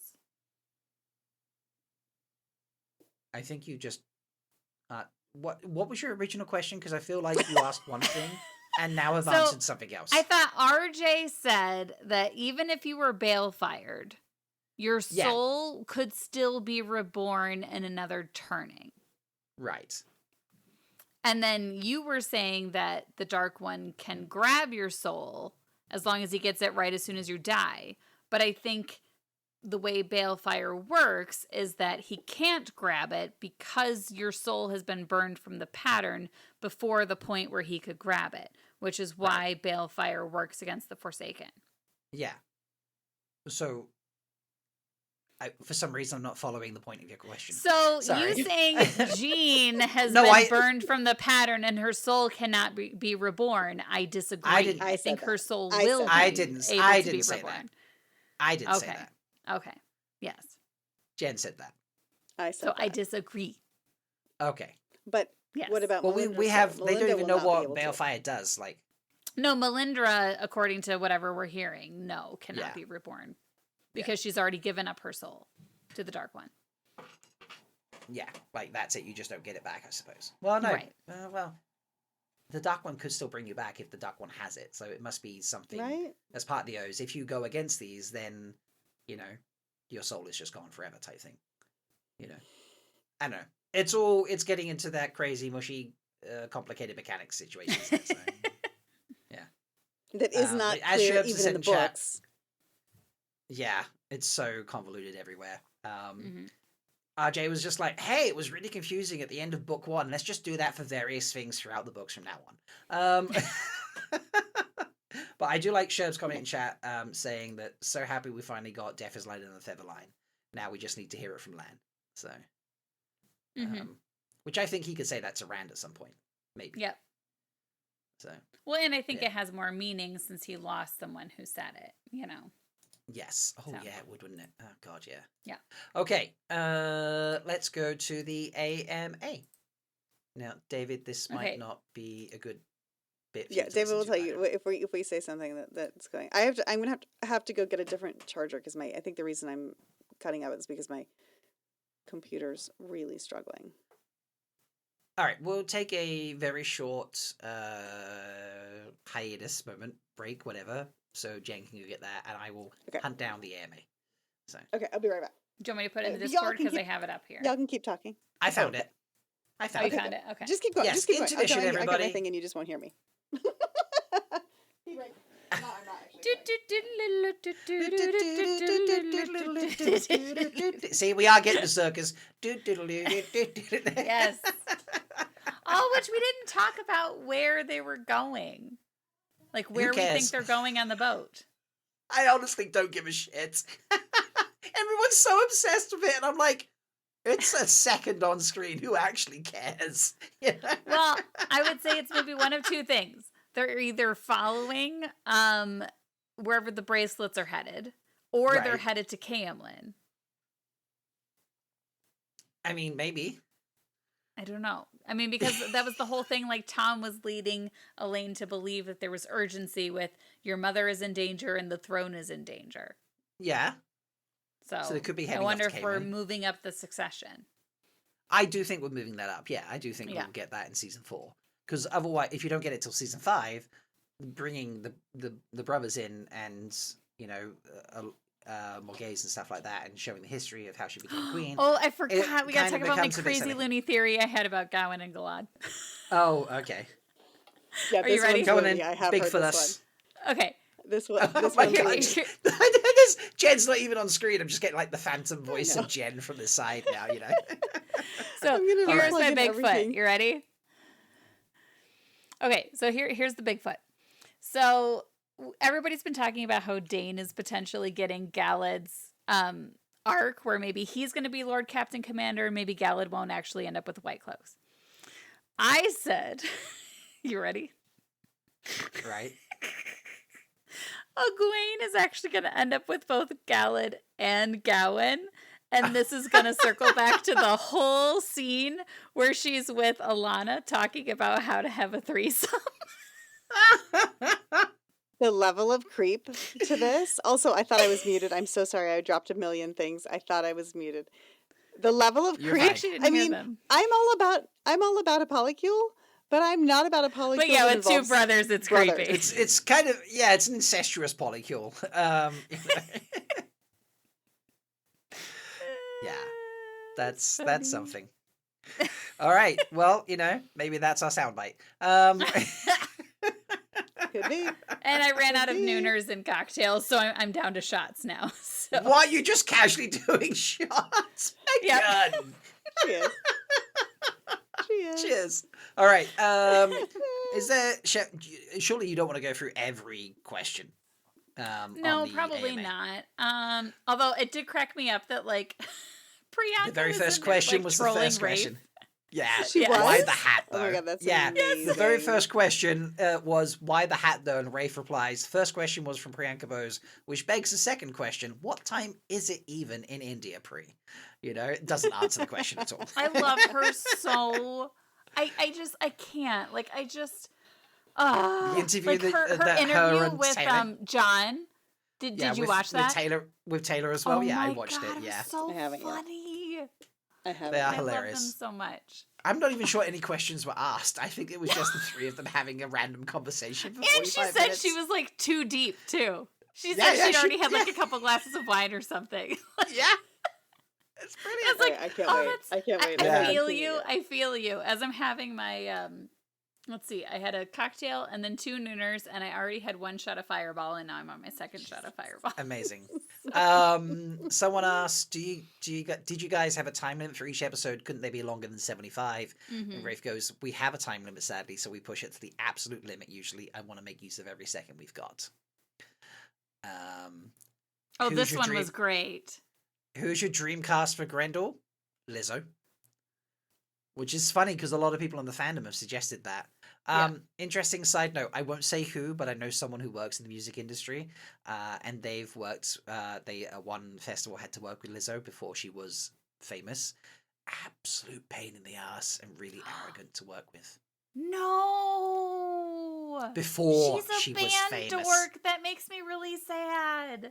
She might have grown up and matured, but back, I'm talking, before she got famous, but when she was obviously successful enough to do things like, festivals and such, really eyed the shit. Oh. And I'm like, you ain't the shit yet, but yeah. Anyway, That's sad. Mm. I like I say, absolutely could have changed. This was, this is old information. But not everyone's as great as they seem on paper, sadly. It's sometimes. Is It's Nadine's true. block gone? Rafe says, sure looked like it. Mhm. Now this one's interesting. What is your Yes. excuse, my guy, for killing Swan and not giving her the story she deserves? And Rafe says, Sophie and I discussed it a lot and felt this was the best time for the character to leave us. I We did have see this part. plans. Yeah, we have plans for who will take her other main story as the books move forward. But also, it's not the last time we will see Swan if the show continues. Which are we So- gonna get some epilogue with the next turning sort of thing? Is that what he's I don't referring to? know. That's the only It's- way I could see this happening. I do hope Unless she's she not attached became to the a horn. hero of the horn, which I don't. I don't know if I Yeah. love that because I don't know that she's done enough. No, yeah, exactly. You And know? every main person or favorite or whatever dying and becoming a hero of the horn, Yeah. it, Just it makes it becomes like like it's a cop again. out, you know. We lose the stakes of anybody because if Swan can become a hero of the horn, if Loyal can become a hero of the horn, then for sure Egwene, Matt, Perrin, Rand, Nynaeve, Yeah. like then it's just like When who cares do if we you see die? Julia as a hero of the horn? When do we see Right. like fucking give Right. us everybody? Yeah, Right. give us Yeah. Ingtar back and shit. Like Yeah. Which, But they did lead us with that conversation with the two of them, like, I'll find you in the next life and we'll get it right Yeah. next time, or we'll get it right the Yes. time after that. Like, so I wonder Yeah. if, like, that's Yeah. the plan, is some epilogue moment of several turnings of the wheel or something. What do you Possibly. have going Possibly. on right now? What are you doing? I'm freezing. My house is like 60 degrees. It's really cold in my house. I'm just putting She's a blanket got on. folks, for those listening, which is the huge majority of you, because literally only patrons who can ever watch unless we do our live recordings, which we save for trailers. Right. Jen is wrapped in a fluffy green wraparound type thing. Yes. So it's a scarf blanket. scarf blanket. There we go. Scarf Scarf and a blanket. blanket. It's a sklanket. No. She's being Yes. very Yes, Elida blanket. now and very extra. I'm not. I'm actually extrally cold. Megan, I thought you were Yeah. going to put the thing in the chat, the AMA. You didn't? Oh, okay. Yes. No, it's Okay. fine. Okay. Yeah. Take I your two feel like seconds. we're actually going through these because some of them are just quick. Can an Ogier Yeah. be a hero of the horn? And Oh, Rafe wait. replies, cross fingers. I'm so sorry. You finished that one, but I wanted to go back to the Sophie one. That was it. Just cross fingers. He's just like Okay. fingers crossed. Got it. But yeah, go back to the Sophie one. Okay. So here there is this aspect, which not that I think Sophia Canedo was like, I want off the show. I want out. I think when they cast her from the very beginning, their intention wasn't necessarily to keep her through all 8 seasons. She was barely in season 1. She was barely in season 2. She was, just came in for a little bit more in season 2. She was definitely been used more in season 3, which has been beautiful. It's been really wonderful to see her. But she has other shit to do. She is a well-known, very busy actor.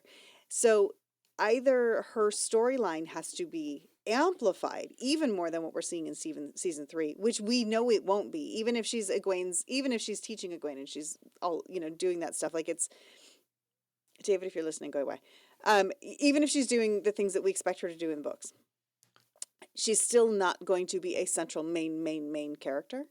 And as Sophie Canedo being Sophie Canedo, she's like, I need to either be chewing the scenery or I need to be not in the show. And she You know, chewed it's the like- scenery in that last scene. Yeah, she did. And it was a Mhm. beautiful scene, and it was everything that she deserved to get to that point. But I feel like there was a conversation from the very beginning with her and Rafe of like, we're going to bring you in, we're going to build up to this big thing, and then we'll let you go because you're Sophia Canedo. Like, you have other stuff to do. It's like, we talked about it last week, Denise Crosby in Star Trek being like, I don't want to be in the show, and I just stand around in the background and I'm just legs.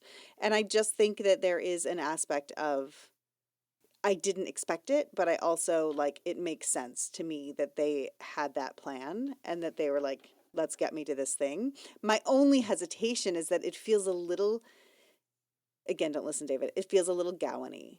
Like, it is a little bit of a, like, she kind of didn't, she made mistakes. She felt like she didn't get the tower ready. She didn't follow Liana's advice to, like, get people. She didn't, so, like, it's kind of like, you kept Well, trying, then but her not hard death enough. spurred Maureen to action. That is true. Yeah. Mhm. Yes. I mean, it is. I saw someone put online, it's like just another fridging. And I'm just like, yeah, I suppose on paper it is fridging. It isn't, But it though. was, she wasn't, Well, not she fridging wasn't, in the sense she- of promoting a man's Yeah, Well, and she plot didn't line, die. but She didn't die to push Moraine's story forward. She Right. died because she neglected her own tower a little bit. Yeah. Mhm. And You know? also, It's not but entirely also- her fault, but Yeah. she did some No, things that didn't help. it's not. And they were given an impossible thing from the very beginning by Guitarra. So, like, there's all of that. But Yeah. I do think that in some ways it does make sense, but also, she's such a strong character. It is hard in the books to watch her go through what she goes through and be like, well, I've just now decided that my job is just to support other people. Like, that's really what she gets to in the books. And Yeah. in some ways it doesn't give her the powerful out, the powerful choice that the whole books are about. The end of the series is, let me choose. I'm choosing to fight in my own way. and yes, in the books that is the way that she chooses to fight, but it's less than what she can do. There's always a feeling of longing or sadness to how she continues in the books of like, I'm not what I once was. I'm not going to be able to build back to what I once was. There's a moment where she's like, I want it back. I want to try to get the seat back. And then like she gets turned down immediately. And it's like, it's just kind of pathetic. So Yeah. in a way, like going out in this blaze of glory, she's not doing anything. She's not doing anything other than sowing some seeds of doubt for Elida right at the beginning. Yeah. That's all. Agreed. So you as a Nynaeve stan, who are you worried about Nynaeve's healing stealing plotline? No, I thought about it. I would like to have it in there. I really would like to have it in there, but also I'm okay if it's not. It's in a way it immediately decreases the stakes in the stories that she can heal it. I mean, I don't know what we're gonna do about Loghain, but like in the books, as soon as stilling is healable, it means that it doesn't matter if you get stilled. It doesn't matter if you get stilled. It doesn't matter if you get gentled. It doesn't matter if you burn yourself out, because no, it does. burning out is different. That's true. Burning out is different. But if you get stilled, I mean, so like the whole idea of like worrying about someone stilling you just doesn't matter anymore. After especially once they figure out that if you're a female channeler and you get healed by a man, then you're full strength, and if you get healed by a woman, you're not even half strength. You know, and then it becomes almost a form of punishment instead. Yeah. Yeah, and it's like we'll punish you, and then like you can get and like it's a way to like deplete somebody's power. It's just I don't know, and I also think that Nynaeve being a healer, and I think we've already established it this season, afflictions of the mind can't be healed. I think Nynaeve's strongest power becomes her ability to like she really does learn about helping Matt with his memories and hopefully helping Rand with his madness, which I think, like, as a healer of mental health, I think that will be. Oh God, and be so even impactful, Leandrin saying, "Can you make these memories go away?" And Naomi's like, "No, only a Forsaken can do that."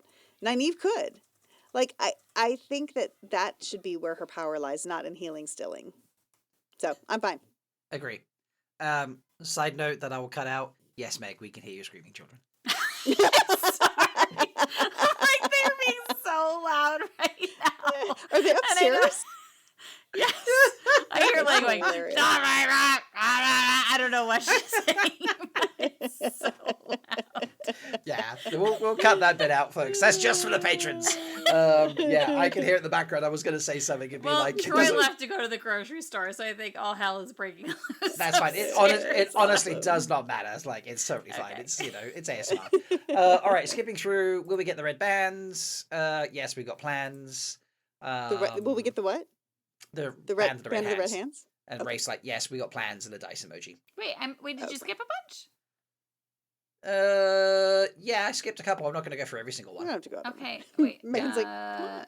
Hang on. So, favorite moment from Shoray or Elida? Honestly, it's just a little growl when Satama refuses. Which I don't remember that. Wait, Yeah, did I you don't guys see remember. this? He said, I've always wanted to do 8 seasons, 10 episodes each, but we don't always sometimes get what we don't want. get what we want. Yeah. I never heard Yeah. that. Even me who says I like a short season have said that 10 would be better. But 10 okay. would be better. Yes. This is true. Yeah. Wait, I thought the you band- have been hardcore on the 8 episodes, and I've been fighting against you the whole time. No, I was hardcore on not 23 or Well, 26. no, like I old agree. school. 23 is like No. you get your weird one-off episodes for sure. I could So. do. I'm okay with 8, but I would rather have 10. Yeah. The band, yes, we got plans. And then someone asked about the Ashendari, and he's like, look again. Is Alviaran going to have a larger role? And it's like, you can tell by who we hired, Claire, that we have big plans. McGideon, Lila behind the scenes, and he's like, we need a Moggy interview. So That's true. yeah. Yeah. Would there still be a Nynaeve McGideon Royal Rumble? And it's like, come on, did you not see their look? It's going to happen. Or he says something big is brewing between these two, methinks. Have you got a nap? Yes, I did today. It was glorious. This is a great question here. If you were in the show as an actor, which character would you want to play? And Rafe just says, Steve. Fan service. It's brilliant. were the plans to introduce Semirag or Grendel this season at all? And he's like, no, we can't give too much too fast. Each Forsaken is delicious, and we've barely gotten enough of Moggy, Samael, and Ravine. And we got very little of Sammy in the end, as it turns out, unless for some reason that could be healed, which, doesn't look like it. So do we think Demandred's going to be like the 8th unknown Forsaken until the Sharans arrive? No, because it says Modian. Oh, that's true. Time and dread, time and dread, time and dread, time and dread. Thank you so much. Wait. I'm so sorry. I still have to drop in one little theory. So, Okay. I'm just going to say this. Oh, I don't know how I feel about this. I really don't like this theory, but I'm bigfooting. Okay. If we aren't going to heal Stilling, and if Nynaeve does not heal Logain, we haven't seen anything about Min's viewing of him. He's with the crown. not Asmodean. I'm not saying he's Asmodean. That's I'm not that Bigfoot. Wow, my feet aren't that's big. a big Bigfoot. Come on, I'm just going back for a second. That's Harry the Herman's Bigfoot, like. Yeah, but Black Tower, time. We just know that Sutama left the White Tower to go find Time, and he doesn't bond anybody in the books, but he might. Time. We might. Yeah, if we get Taim doing a little bit of Logain, and potentially seeing him bond the Reds if he's already created his own Black Tower, what, I don't know. I'm just saying, I don't know. I'm just saying. That's all. I mean, I definitely think those Reds are going to be among the bonded Aes Sedai. I do too. Sure. I do too. And I think that I'm not saying that necessarily means it's Taim is Demandred, but. No, I know. I'm saying maybe he isn't, because I'm saying maybe Logain is not going to be a part of the Black Tower if Nynaeve can't heal him. That's all. Well, I mean, he is the first one that she heals, so I think it's still possible. Which the last we saw him was in Kyrian, which we're assuming maybe that's where the Shido are headed next. Yeah. Right? Okay. I don't know. Nothing follows the books. I'm not. Yeah, this is at this stage anything's on. I think so. Yeah. All right. Okay. Go. Keep reading. Next question. Thank you so much to the Finns. Where did they get those glam platform heels? And he tags Sharon, of course, where all beautiful things come from. Where all things beautiful come from. Sorry to quote him correctly. Next one asks, how does VFX team come up with the different weaves and channeling? And he says, Andy Scrace does a great job of communicating with our actors, our directors, our writers, our movement coach, Scarlett Macmin, and most importantly, with the books to bring the weaves to life. And the weaves just get better every season, honestly. It's incredible. Hang on, I can't hear anything you're saying because my headphones died. I'm going to say because we've been talking so long. Terrible things right now. Oh my god, she's fucking terrible. Oh my god, Megan fucking hell. Oh wait, no, she can hear us quick. Oh Oh no. no, maybe, no, she's not plugged in yet. She can't hear us. Oh my god. Quick, carry on talking shit. What? No, we weren't saying anything about you. No. Oh, there you We are. weren't saying anything about you. All right, next. Big changes from books in episode 8. Are we going to see Saladar providing renewal news? We have a lot planned for Saladar. There's a cutscene we will hopefully get to show someday of Reimer, Varen, and Leanne leaving the White Tower with a group of Aes Sedai to, quote, gather on the shores of the river where Swan was born. Love that. That's and cute. he says Lyanna for sure. So we know that thank you. You said there was something in the AMA about her. So we know she's leaving. We don't know that she's not stilled, but I thought it was interesting. They did not immediately still her. No, they definitely shielded her. Yeah. Yeah. And so. Yeah, it's going to be. I love that the Saladar's going to be where Swan was born. Like that's a great callback. Yeah. Mm-hmm. Better than some stupid Sally Dara thing. Yeah, absolutely. Weren't you concerned with killing one half of the main lesbian couple given queer rep history? And Rafe goes, we knew going in we'd have to do that, so we could either not make them lesbians or see one or both of them die. I think seeing their love was the right choice. Ding, ding, ding. And okay, let me jump in on that for a second. I know it is a very, very big issue, the dead lesbian trope. It is a really hard thing, and I know that people are feeling a lot of big feelings about it, and I respect that. Yeah. It is, to me, it's akin to what Elaine says at the beginning of the series to Rand. to help one group of people, you will be hurting another. And in this instant, if we did not have the representation, we wouldn't have those people to take away, to be a problem and to be problematic. And so I would rather have the representation, even knowing we're going to get to a place that's not the way we want to have it come out, because you can't have everybody stay alive in this series. And Moraine and Swan, like, we knew we were going to lose somebody. So and we knew that relationship was going to have to end, and it ended in a really beautiful way. Them saying we're going to find each other the next time. Swan standing up and talking about being in the water. There were these really beautiful things, and I don't love the dead lesbian trope, but I also would rather have lesbians if some of them are going to die than to not have lesbians. So just so the person who dies is straight. Yes, and right, and so the truth is, like, this is the problem. Not the problem with it. This is a problematic aspect of the show that we cannot get away from. The show is, as a writer, we try so well, as a writer with good intentions. We want to represent people on screen. We want to put in as many different types of people, relationships, sizes, shapes, colors on screen, and create that place of representation on screen. If you're telling a complicated story, some of them will make bad choices. Some of them will be not good people. Some of them will inevitably die.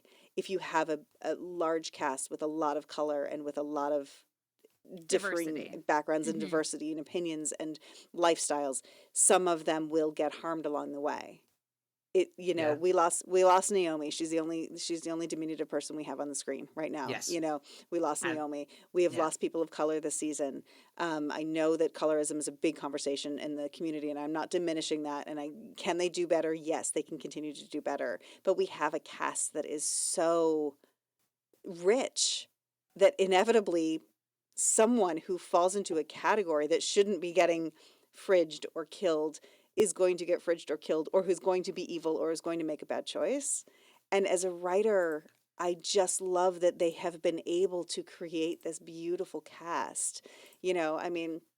Amiko is not a live, typical Hollywood actress. I mean, or rather, Zenobia. And I love that we see her on screen. Am I devastated that we lost her?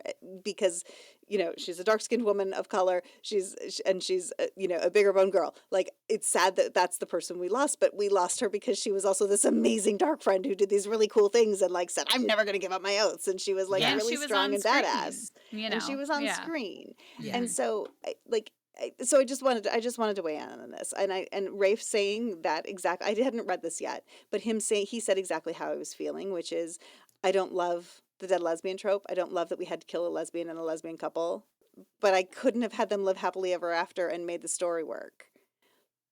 And also, I'd rather if have it was them a on choice, screen. yeah, and the choice between showing them on screen and their love and killing one of them, or not showing their love, just so when you kill one of them, you aren't doing the dead lesbian trope. It's like, exactly. I kind of agree. Yeah, that doesn't diminish people's feelings about saying, okay, you've killed, a lesbian on screen. Yes. But I would rather see their love and their relationship on screen, even if it does end tragically, than not see it to avoid their tragedy. Exactly. And it just, it is a beautiful story, and they told it beautifully. And this is that question of Elaine saying in order to honor the queer community and put a beautiful queer love story on screen, you're also going to ultimately hurt the queer community by if that is the couple that you put there. So it's, I don't know. It's tough. It is a really tough. It is a tough call. But there's no good options short of anyone who fits into a maligned category will only have a happily ever after. Right, and then it becomes unrealistic.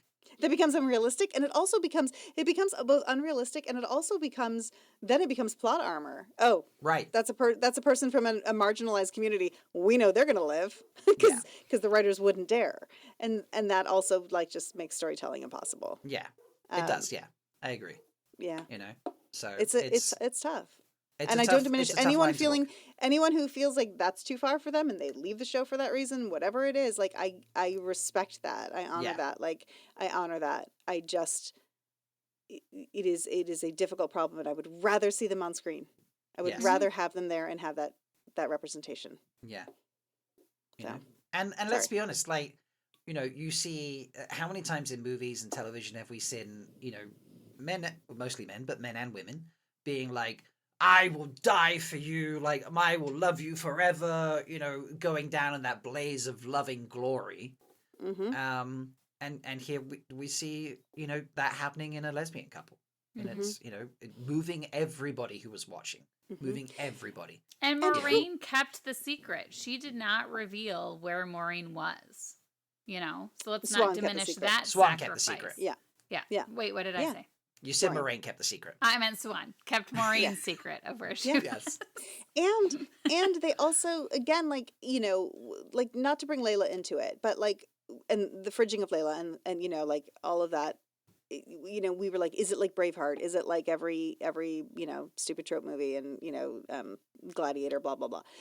It was different because it's so much about Perrin's particular situation in the books of, like, you know, the warring between peace and war. But I like, in this instance, Moraine and Swan, even with this connection, even with the bond thing that happened, even feeling Swan's death and that fueling Moraine, it was not in order to give Moraine the strength she needed for that. It was Swan making her choice, being who she is, and doing her own thing. They had their separate storylines. This is the thing that's beautiful too, is we have this couple who love each other, who are on the same journey with the same goals, but doing it in different ways and honoring each themselves as well as each other. And it, Yeah. like, no one is in service of the other person. Which also is a really Yeah. healthy relationship to show on screen. Absolutely. Men, Swan women, didn't whatever. Swan didn't die so that Moraine had the guts to carry on fighting Lanfear. You know, like, Swan died because she's like, fuck you, Elida. You ain't Mhm. getting it out of me. You know, because I love this woman and I ain't giving her up no matter what it costs me. Yeah. You know? Yeah. So yeah, very beautiful. Yeah. And also, I would go into the parent thing. I think the, you know, fridging is a terrible trope, as we've said. But I think what we don't get, and using the Braveheart one's a great example, what we don't get when you see fridging in movies and television is the man growing from it and learning from it. And Mhm. here we are in this season, Perrin Mhm. fighting with his new love in the same place where he killed his wife, wielding the same weapon, basically, Mhm. you know? Yeah. And taking from that, when she's like, what are you going to do about this moment? We need to get out there. And he's just like, okay, fine, kill the ones I miss, you know? And accepting, you know, that he can be who he is and that he, you know, that just because he had an accident with one wife doesn't mean he's going to kill everybody. Like, he learned from it and trusted her and respected her decision and her ability to fight and all those other things. Layla could clearly fight too. Yep. Yeah. So, you know, it's, Yeah. it's, Yeah. you Yeah. don't often see the growth. Yeah. So if fridging with no growth is terrible, fridging is still Mhm. terrible, but fridging with Perrin's growth, you know, like, it earned something. It you does. It know? earns something. It wasn't a And wasteful death just to motivate a man. You Yep. know, so yeah. And Yeah. TB80 has a point as well that, like, I just want to say this too. Like, you know, it says, I think it would be less fraught if there were more happy lesbian endings to draw on. So many True. end in tragedy, which is why a part of the fandom is reacting so strongly to this. 100%. yeah. And until we get the representation out there and we start to see more healthy lesbian relationships in media and in film and in TV, we're not going to have those. And so, unfortunately, this particular couple is not going to be a thing we can point to say there's a happy ending. But maybe we have Avienda and Elaine. You know, Yes. maybe we Mhm. have a happy But ending we can look forward to. But Rafe has already signaled like that, you know, if things carry on, this might not be the end of Swan. Like, this might not be the last time we see Swan. Right. You know, so they could right. still get a happy ending in a different format, you know, like Mhm. And the you know. fact that they betrayed each other and that Swan used the oath against her Mhm. already created, like, they're already not in a healthy place anymore. Swan used the Right. oath against her. Maureen even said when they were in the fish fuck hut She would have done the that same thing. we and she would have done the same thing, yeah. we broke or we're We broke broken what we in this had. life or we Yeah. broke what we had. Yeah. Yeah. Yeah. And to answer Sherbs in chat, yes, she was sentenced to death in the books, or she was going to be sentenced to death. Yeah. They were still questioning her at that stage, but, it But was just like, Mistress okay, Laras got her out. Mistress Laris Yes. got her out, yes. And we also so- we also have Bear and Leon. Well, Leanne, yes. Mhm. Yeah. This is true. You Which know, is, so- yeah. And, Oh, you know, but we'll see if that ooh, sticks No. around. that's also Well, I know. I know, but yes. Yeah. Okay, carrying on with the Q&A, just so we're not here for 5 hours. Yes. The tattle calls you for your crimes. Where's Liane and her face card? Is she dead? And Rafe's like, do you really think we can keep this bitch down? Answering the water question, did Swan Although and Moraine actually, have a watertight wait, bond? did Jennifer Chiang Garcia ask that question? Because he tagged her in the response. No. When he's responding, and when he responded Okay. to like about the costume for the Thin, Okay. the glam boots, he tagged Sharon. So Okay. he's like tagging people in the appropriate responses. Okay. Did Moran and Swain have a watertight bond, as shown with the bond being severed? That was a connection they shared over the oath rod from 106. A fantasy metaphor for feeling the death of your soulmate. I'm like, okay, yeah, fine. I mean, it works both ways. I would love that they've been secretly bonded, but works both ways. So Yeah.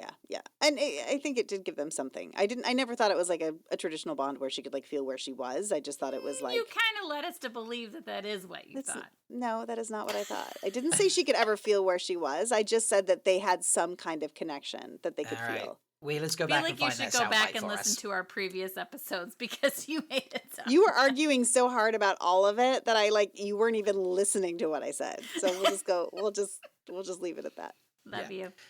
The keeper in the flashbacks, was that Lelaine?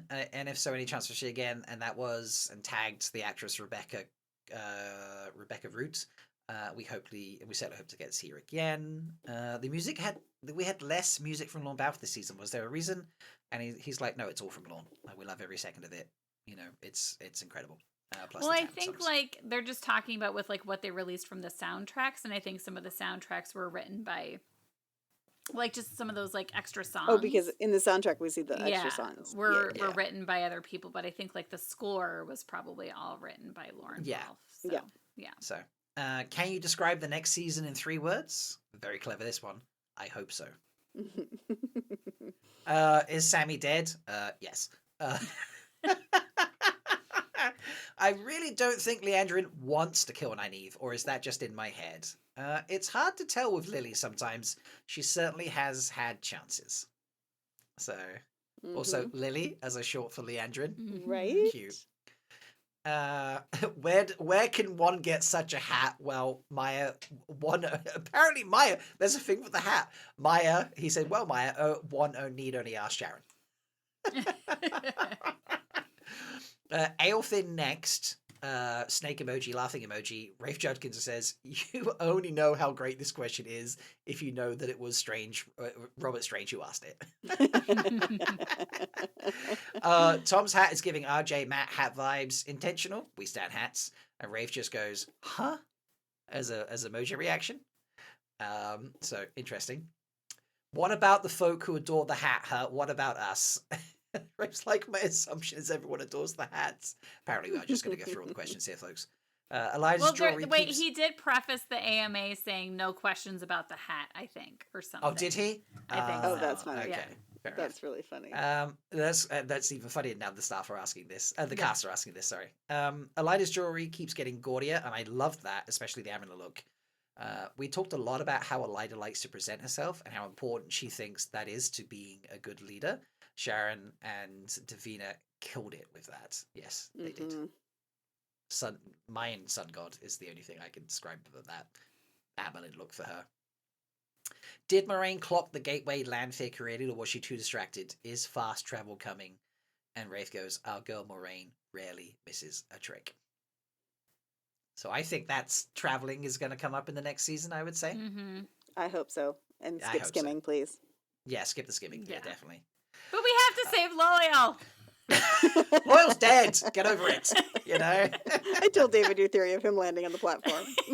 Oh, thank you for picking me up. That was David hates skimming too. He's not. Yeah. He's definitely not. It's a weird thing. While RJ was trying to work out some stuff, pushing your episode times, you almost got a 9th episode worth of extra content. How helpful was that? And Rafe's like, don't tell everyone my secret. Wish I could squeeze one more out though. I mean, 60 minutes over 8 episodes, that's, if you squeeze 5-6 minutes extra into every episode, that's almost an extra episode across the 8. Mm-hmm. So, which is very clever. Mm-hmm. Someone just saying, I don't have a question. I just say that the season's incredible. Kudos. Thanks, B. Scott. We love you too. Come live in Barcelona already. Okay, thanks.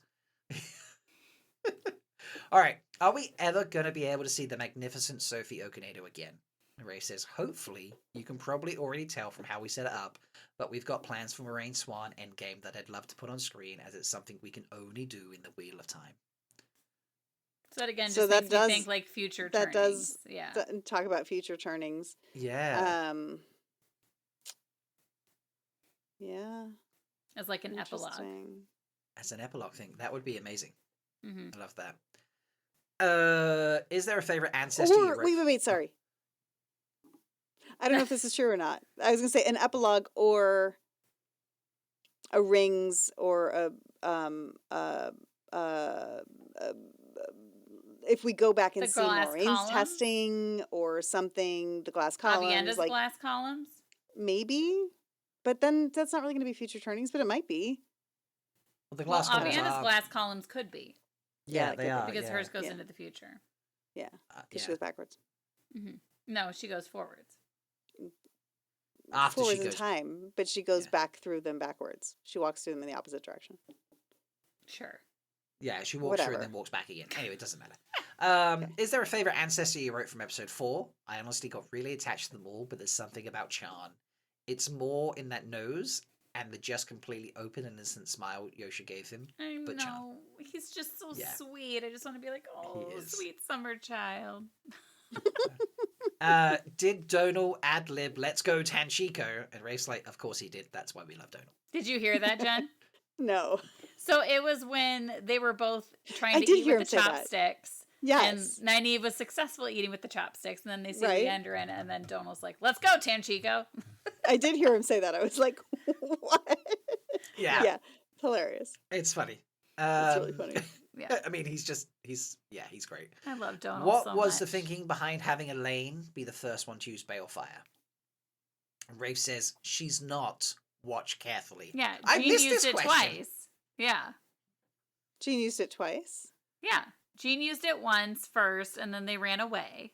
And then Jean used it again, and then it went out of control. Oh, yeah. Okay, right. Yeah. Yeah. And then but that, you don't Elaine- have to watch carefully for that. What is that watching carefully? Well, Yeah. that's also like, did you see is the Ashendari going to feature now that he's been through the doorway? And it's like, go back and watch because it did. Yeah. And a Yeah, lot of people or missing does he- hanging from it. I No, guess so. I He don't doesn't. think- He doesn't no. mean we've seen it somewhere else and used on No. a person. No, I don't think so. Okay. How many more arrows will Alana get shot with? Also, congrats on a fantastic season. It depends on if Priyanka lets me stay at her beach house. That's amazing. Yeah. I mean, she has islands, or Yes. has an island, and so, Yes. I'm assuming it's got a beautiful beach on that island. Okay. Oh my god, this is The brilliant. next one's great. Yeah. Where do you think the Tanchiko group are heading? Hopefully to the recording studio to lay down their first EP. Kira, Donal, Alexander, Kai, and Kay Kai. And then he What was doesn't tag. He doesn't tag Nynaeve because Zoe doesn't have Zoe- social. But Yeah. then it's also Nynaeve doesn't sing. That's Yeah, that is- hilarious. That is I love brilliant. that so much. Oh, that's great. What's your favorite Kate Leandrin moment? Kate is extraordinary in every scene she's in. Hers are sometimes the hardest to edit because she gives so many variations that all feel so different and simultaneously so true to the character. But the way she gives that final speech about exactly what she's always wanted to be, that's a very good moment. Yeah. Mhm. Yeah. So I do love that. I love how many of these he answered about the season 4 stuff. On a scale of 1 to 10, how close are we to season 4? How can we help? Rafe's like, and for the 700,000 of you who asked this question, only Jeff Bezos and Amazon Studios can answer this. Ask them. And he obviously puts their tags down. Mhm. And that concludes the AEMA. So there's a fun segue out of that. So did you know who the new head of Amazon TV Studios is? No. Okay, it is a man by the name of Vernon Sanders. Okay. So we need to be tagging him on social media now, I think, if he has social media, that is, obviously. Okay. But yeah, he's the new head honcho. And apparently he can, so I'm getting this, I literally got this while we were recording. By the way, the new head of Amazon TV is Vernon Sanders. Might be worth tagging him in any of your Renew Wheel of Time posts that people are doing. he also happens to be a gay black man, so I'm sure he'd appreciate the diversity on the show. Whether he's aware of that is another question, because he may not really have paid attention to Wheel. This is me now saying he may not, but know Wheel of Time very well. So yeah, could be fun. I'm going to go search him on. I'm looking him social up right media. now. I feel like I may have met him. Do you have an in? Do you know this man? I do not have an in Ah, yet. Yet. There we Love go. that. So yes, he's on Instagram. Okay, 0 posts, following 458 followers and 0 following. But it's at Vernon Sanders 7787. And I'm pretty sure it's him because he's followed by Jennifer Sugg. Okay. So Yeah. I would say that would be the right one. So tag that man. And let's see what we get. So, yeah, amazing. Right, officially our longest recording, 3 hours and 15 minutes. Take that, That's my talkies. fox again.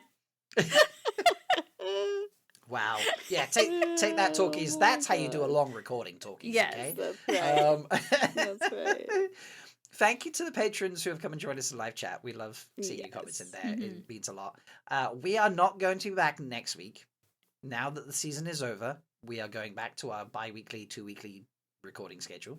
So we will be back in 2 weeks, which will be the 3rd of May. Will be the next time we record that you can listen to us for. You can cut this if you want. We may or may not want to push that to noon because I missed Leia's soccer game today, so I might want to push it to noon next time. But we can talk about that later. Okay. Yeah, we can Oh talk- my yeah, gosh. we can- Yeah. You should have said we could have pushed. Well, I didn't realize it until like late night last night, and I was like, it's too hard to push it. Plus, Aviana didn't want to go anyway, so. Okay, fine. But we'll be back on the 3rd of May is our next live recording feature, folks. Obviously, the episode will follow and come out on the 7th, because that's how it works. So, and we will continue to bring you breakdowns of the episodes and things. Like, what was our first one now? The Elida thing with the... Yeah. Breaking down... Well, I don't know if Elida, that's our yes. first one. We may Maybe want to not. go back and look through our spreadsheet and kind of rank ourselves on how well we predicted the season. That might Oh be shit! what Yeah, we want we to do really first. should. That'd be Yeah, really we should good. actually. Yeah, we should spend some time. And doing I can that, say so. that I did not say they were officially bonded. You weren't lining. I never said that they were bonded like a water bond. I didn't. God, you two. I never you two intended bicker like that. That your wasn't what I sisters or meant. something. If you think that. Because I thought, okay, so when I watched that part, I thought that's what it was. And I was like, oh my God, Jen was right. Yeah, I said that. I said that in my reaction. I think you did too, Which yeah. was like so long. It was like 50 minutes long. I've never done a reaction video that's 50 minutes long because I Oh my had God. so much to say after the end of the Yes, episode. yeah. But yeah, it's well, we'll find out when we go back. But actually, I think it would be fun to look at our trailer predictions Yeah, and see we should. how many we got wrong. Yeah. Yes. Yes. Yeah. Yes. So I starting fully with admit the when I'm wrong. We all know this. starting I'm with very good the Hall of Sevens. Meg's face right now is just brilliant. But yeah, thank you so much for those that have come and joined us. We appreciate that. If you want to join in on live chat on the Saturdays that we record, it's around. Well, it might change thanks to soccer games, but somewhere around 11 a.m. midday Eastern, somewhere around that sort of ballpark, every other week. So you just join Patreon and you can come and listen to us and enjoy that. Please follow the show on social media. You can follow us on Instagram, which is 3.wheeling, or you can follow us on Blue Sky, which is at 3wheeling.malktalks.com. Our individual Blue Sky accounts are also listed in the description. Please like us on whatever platform Rate you're us. listening to us. Rate Nobody's us. rated us on Apple Podcasts. Yeah, okay. If you're listening to Apple Podcasts, go for it. Then those Rate us 5 right stars now. or whatever. Yeah, just go do it.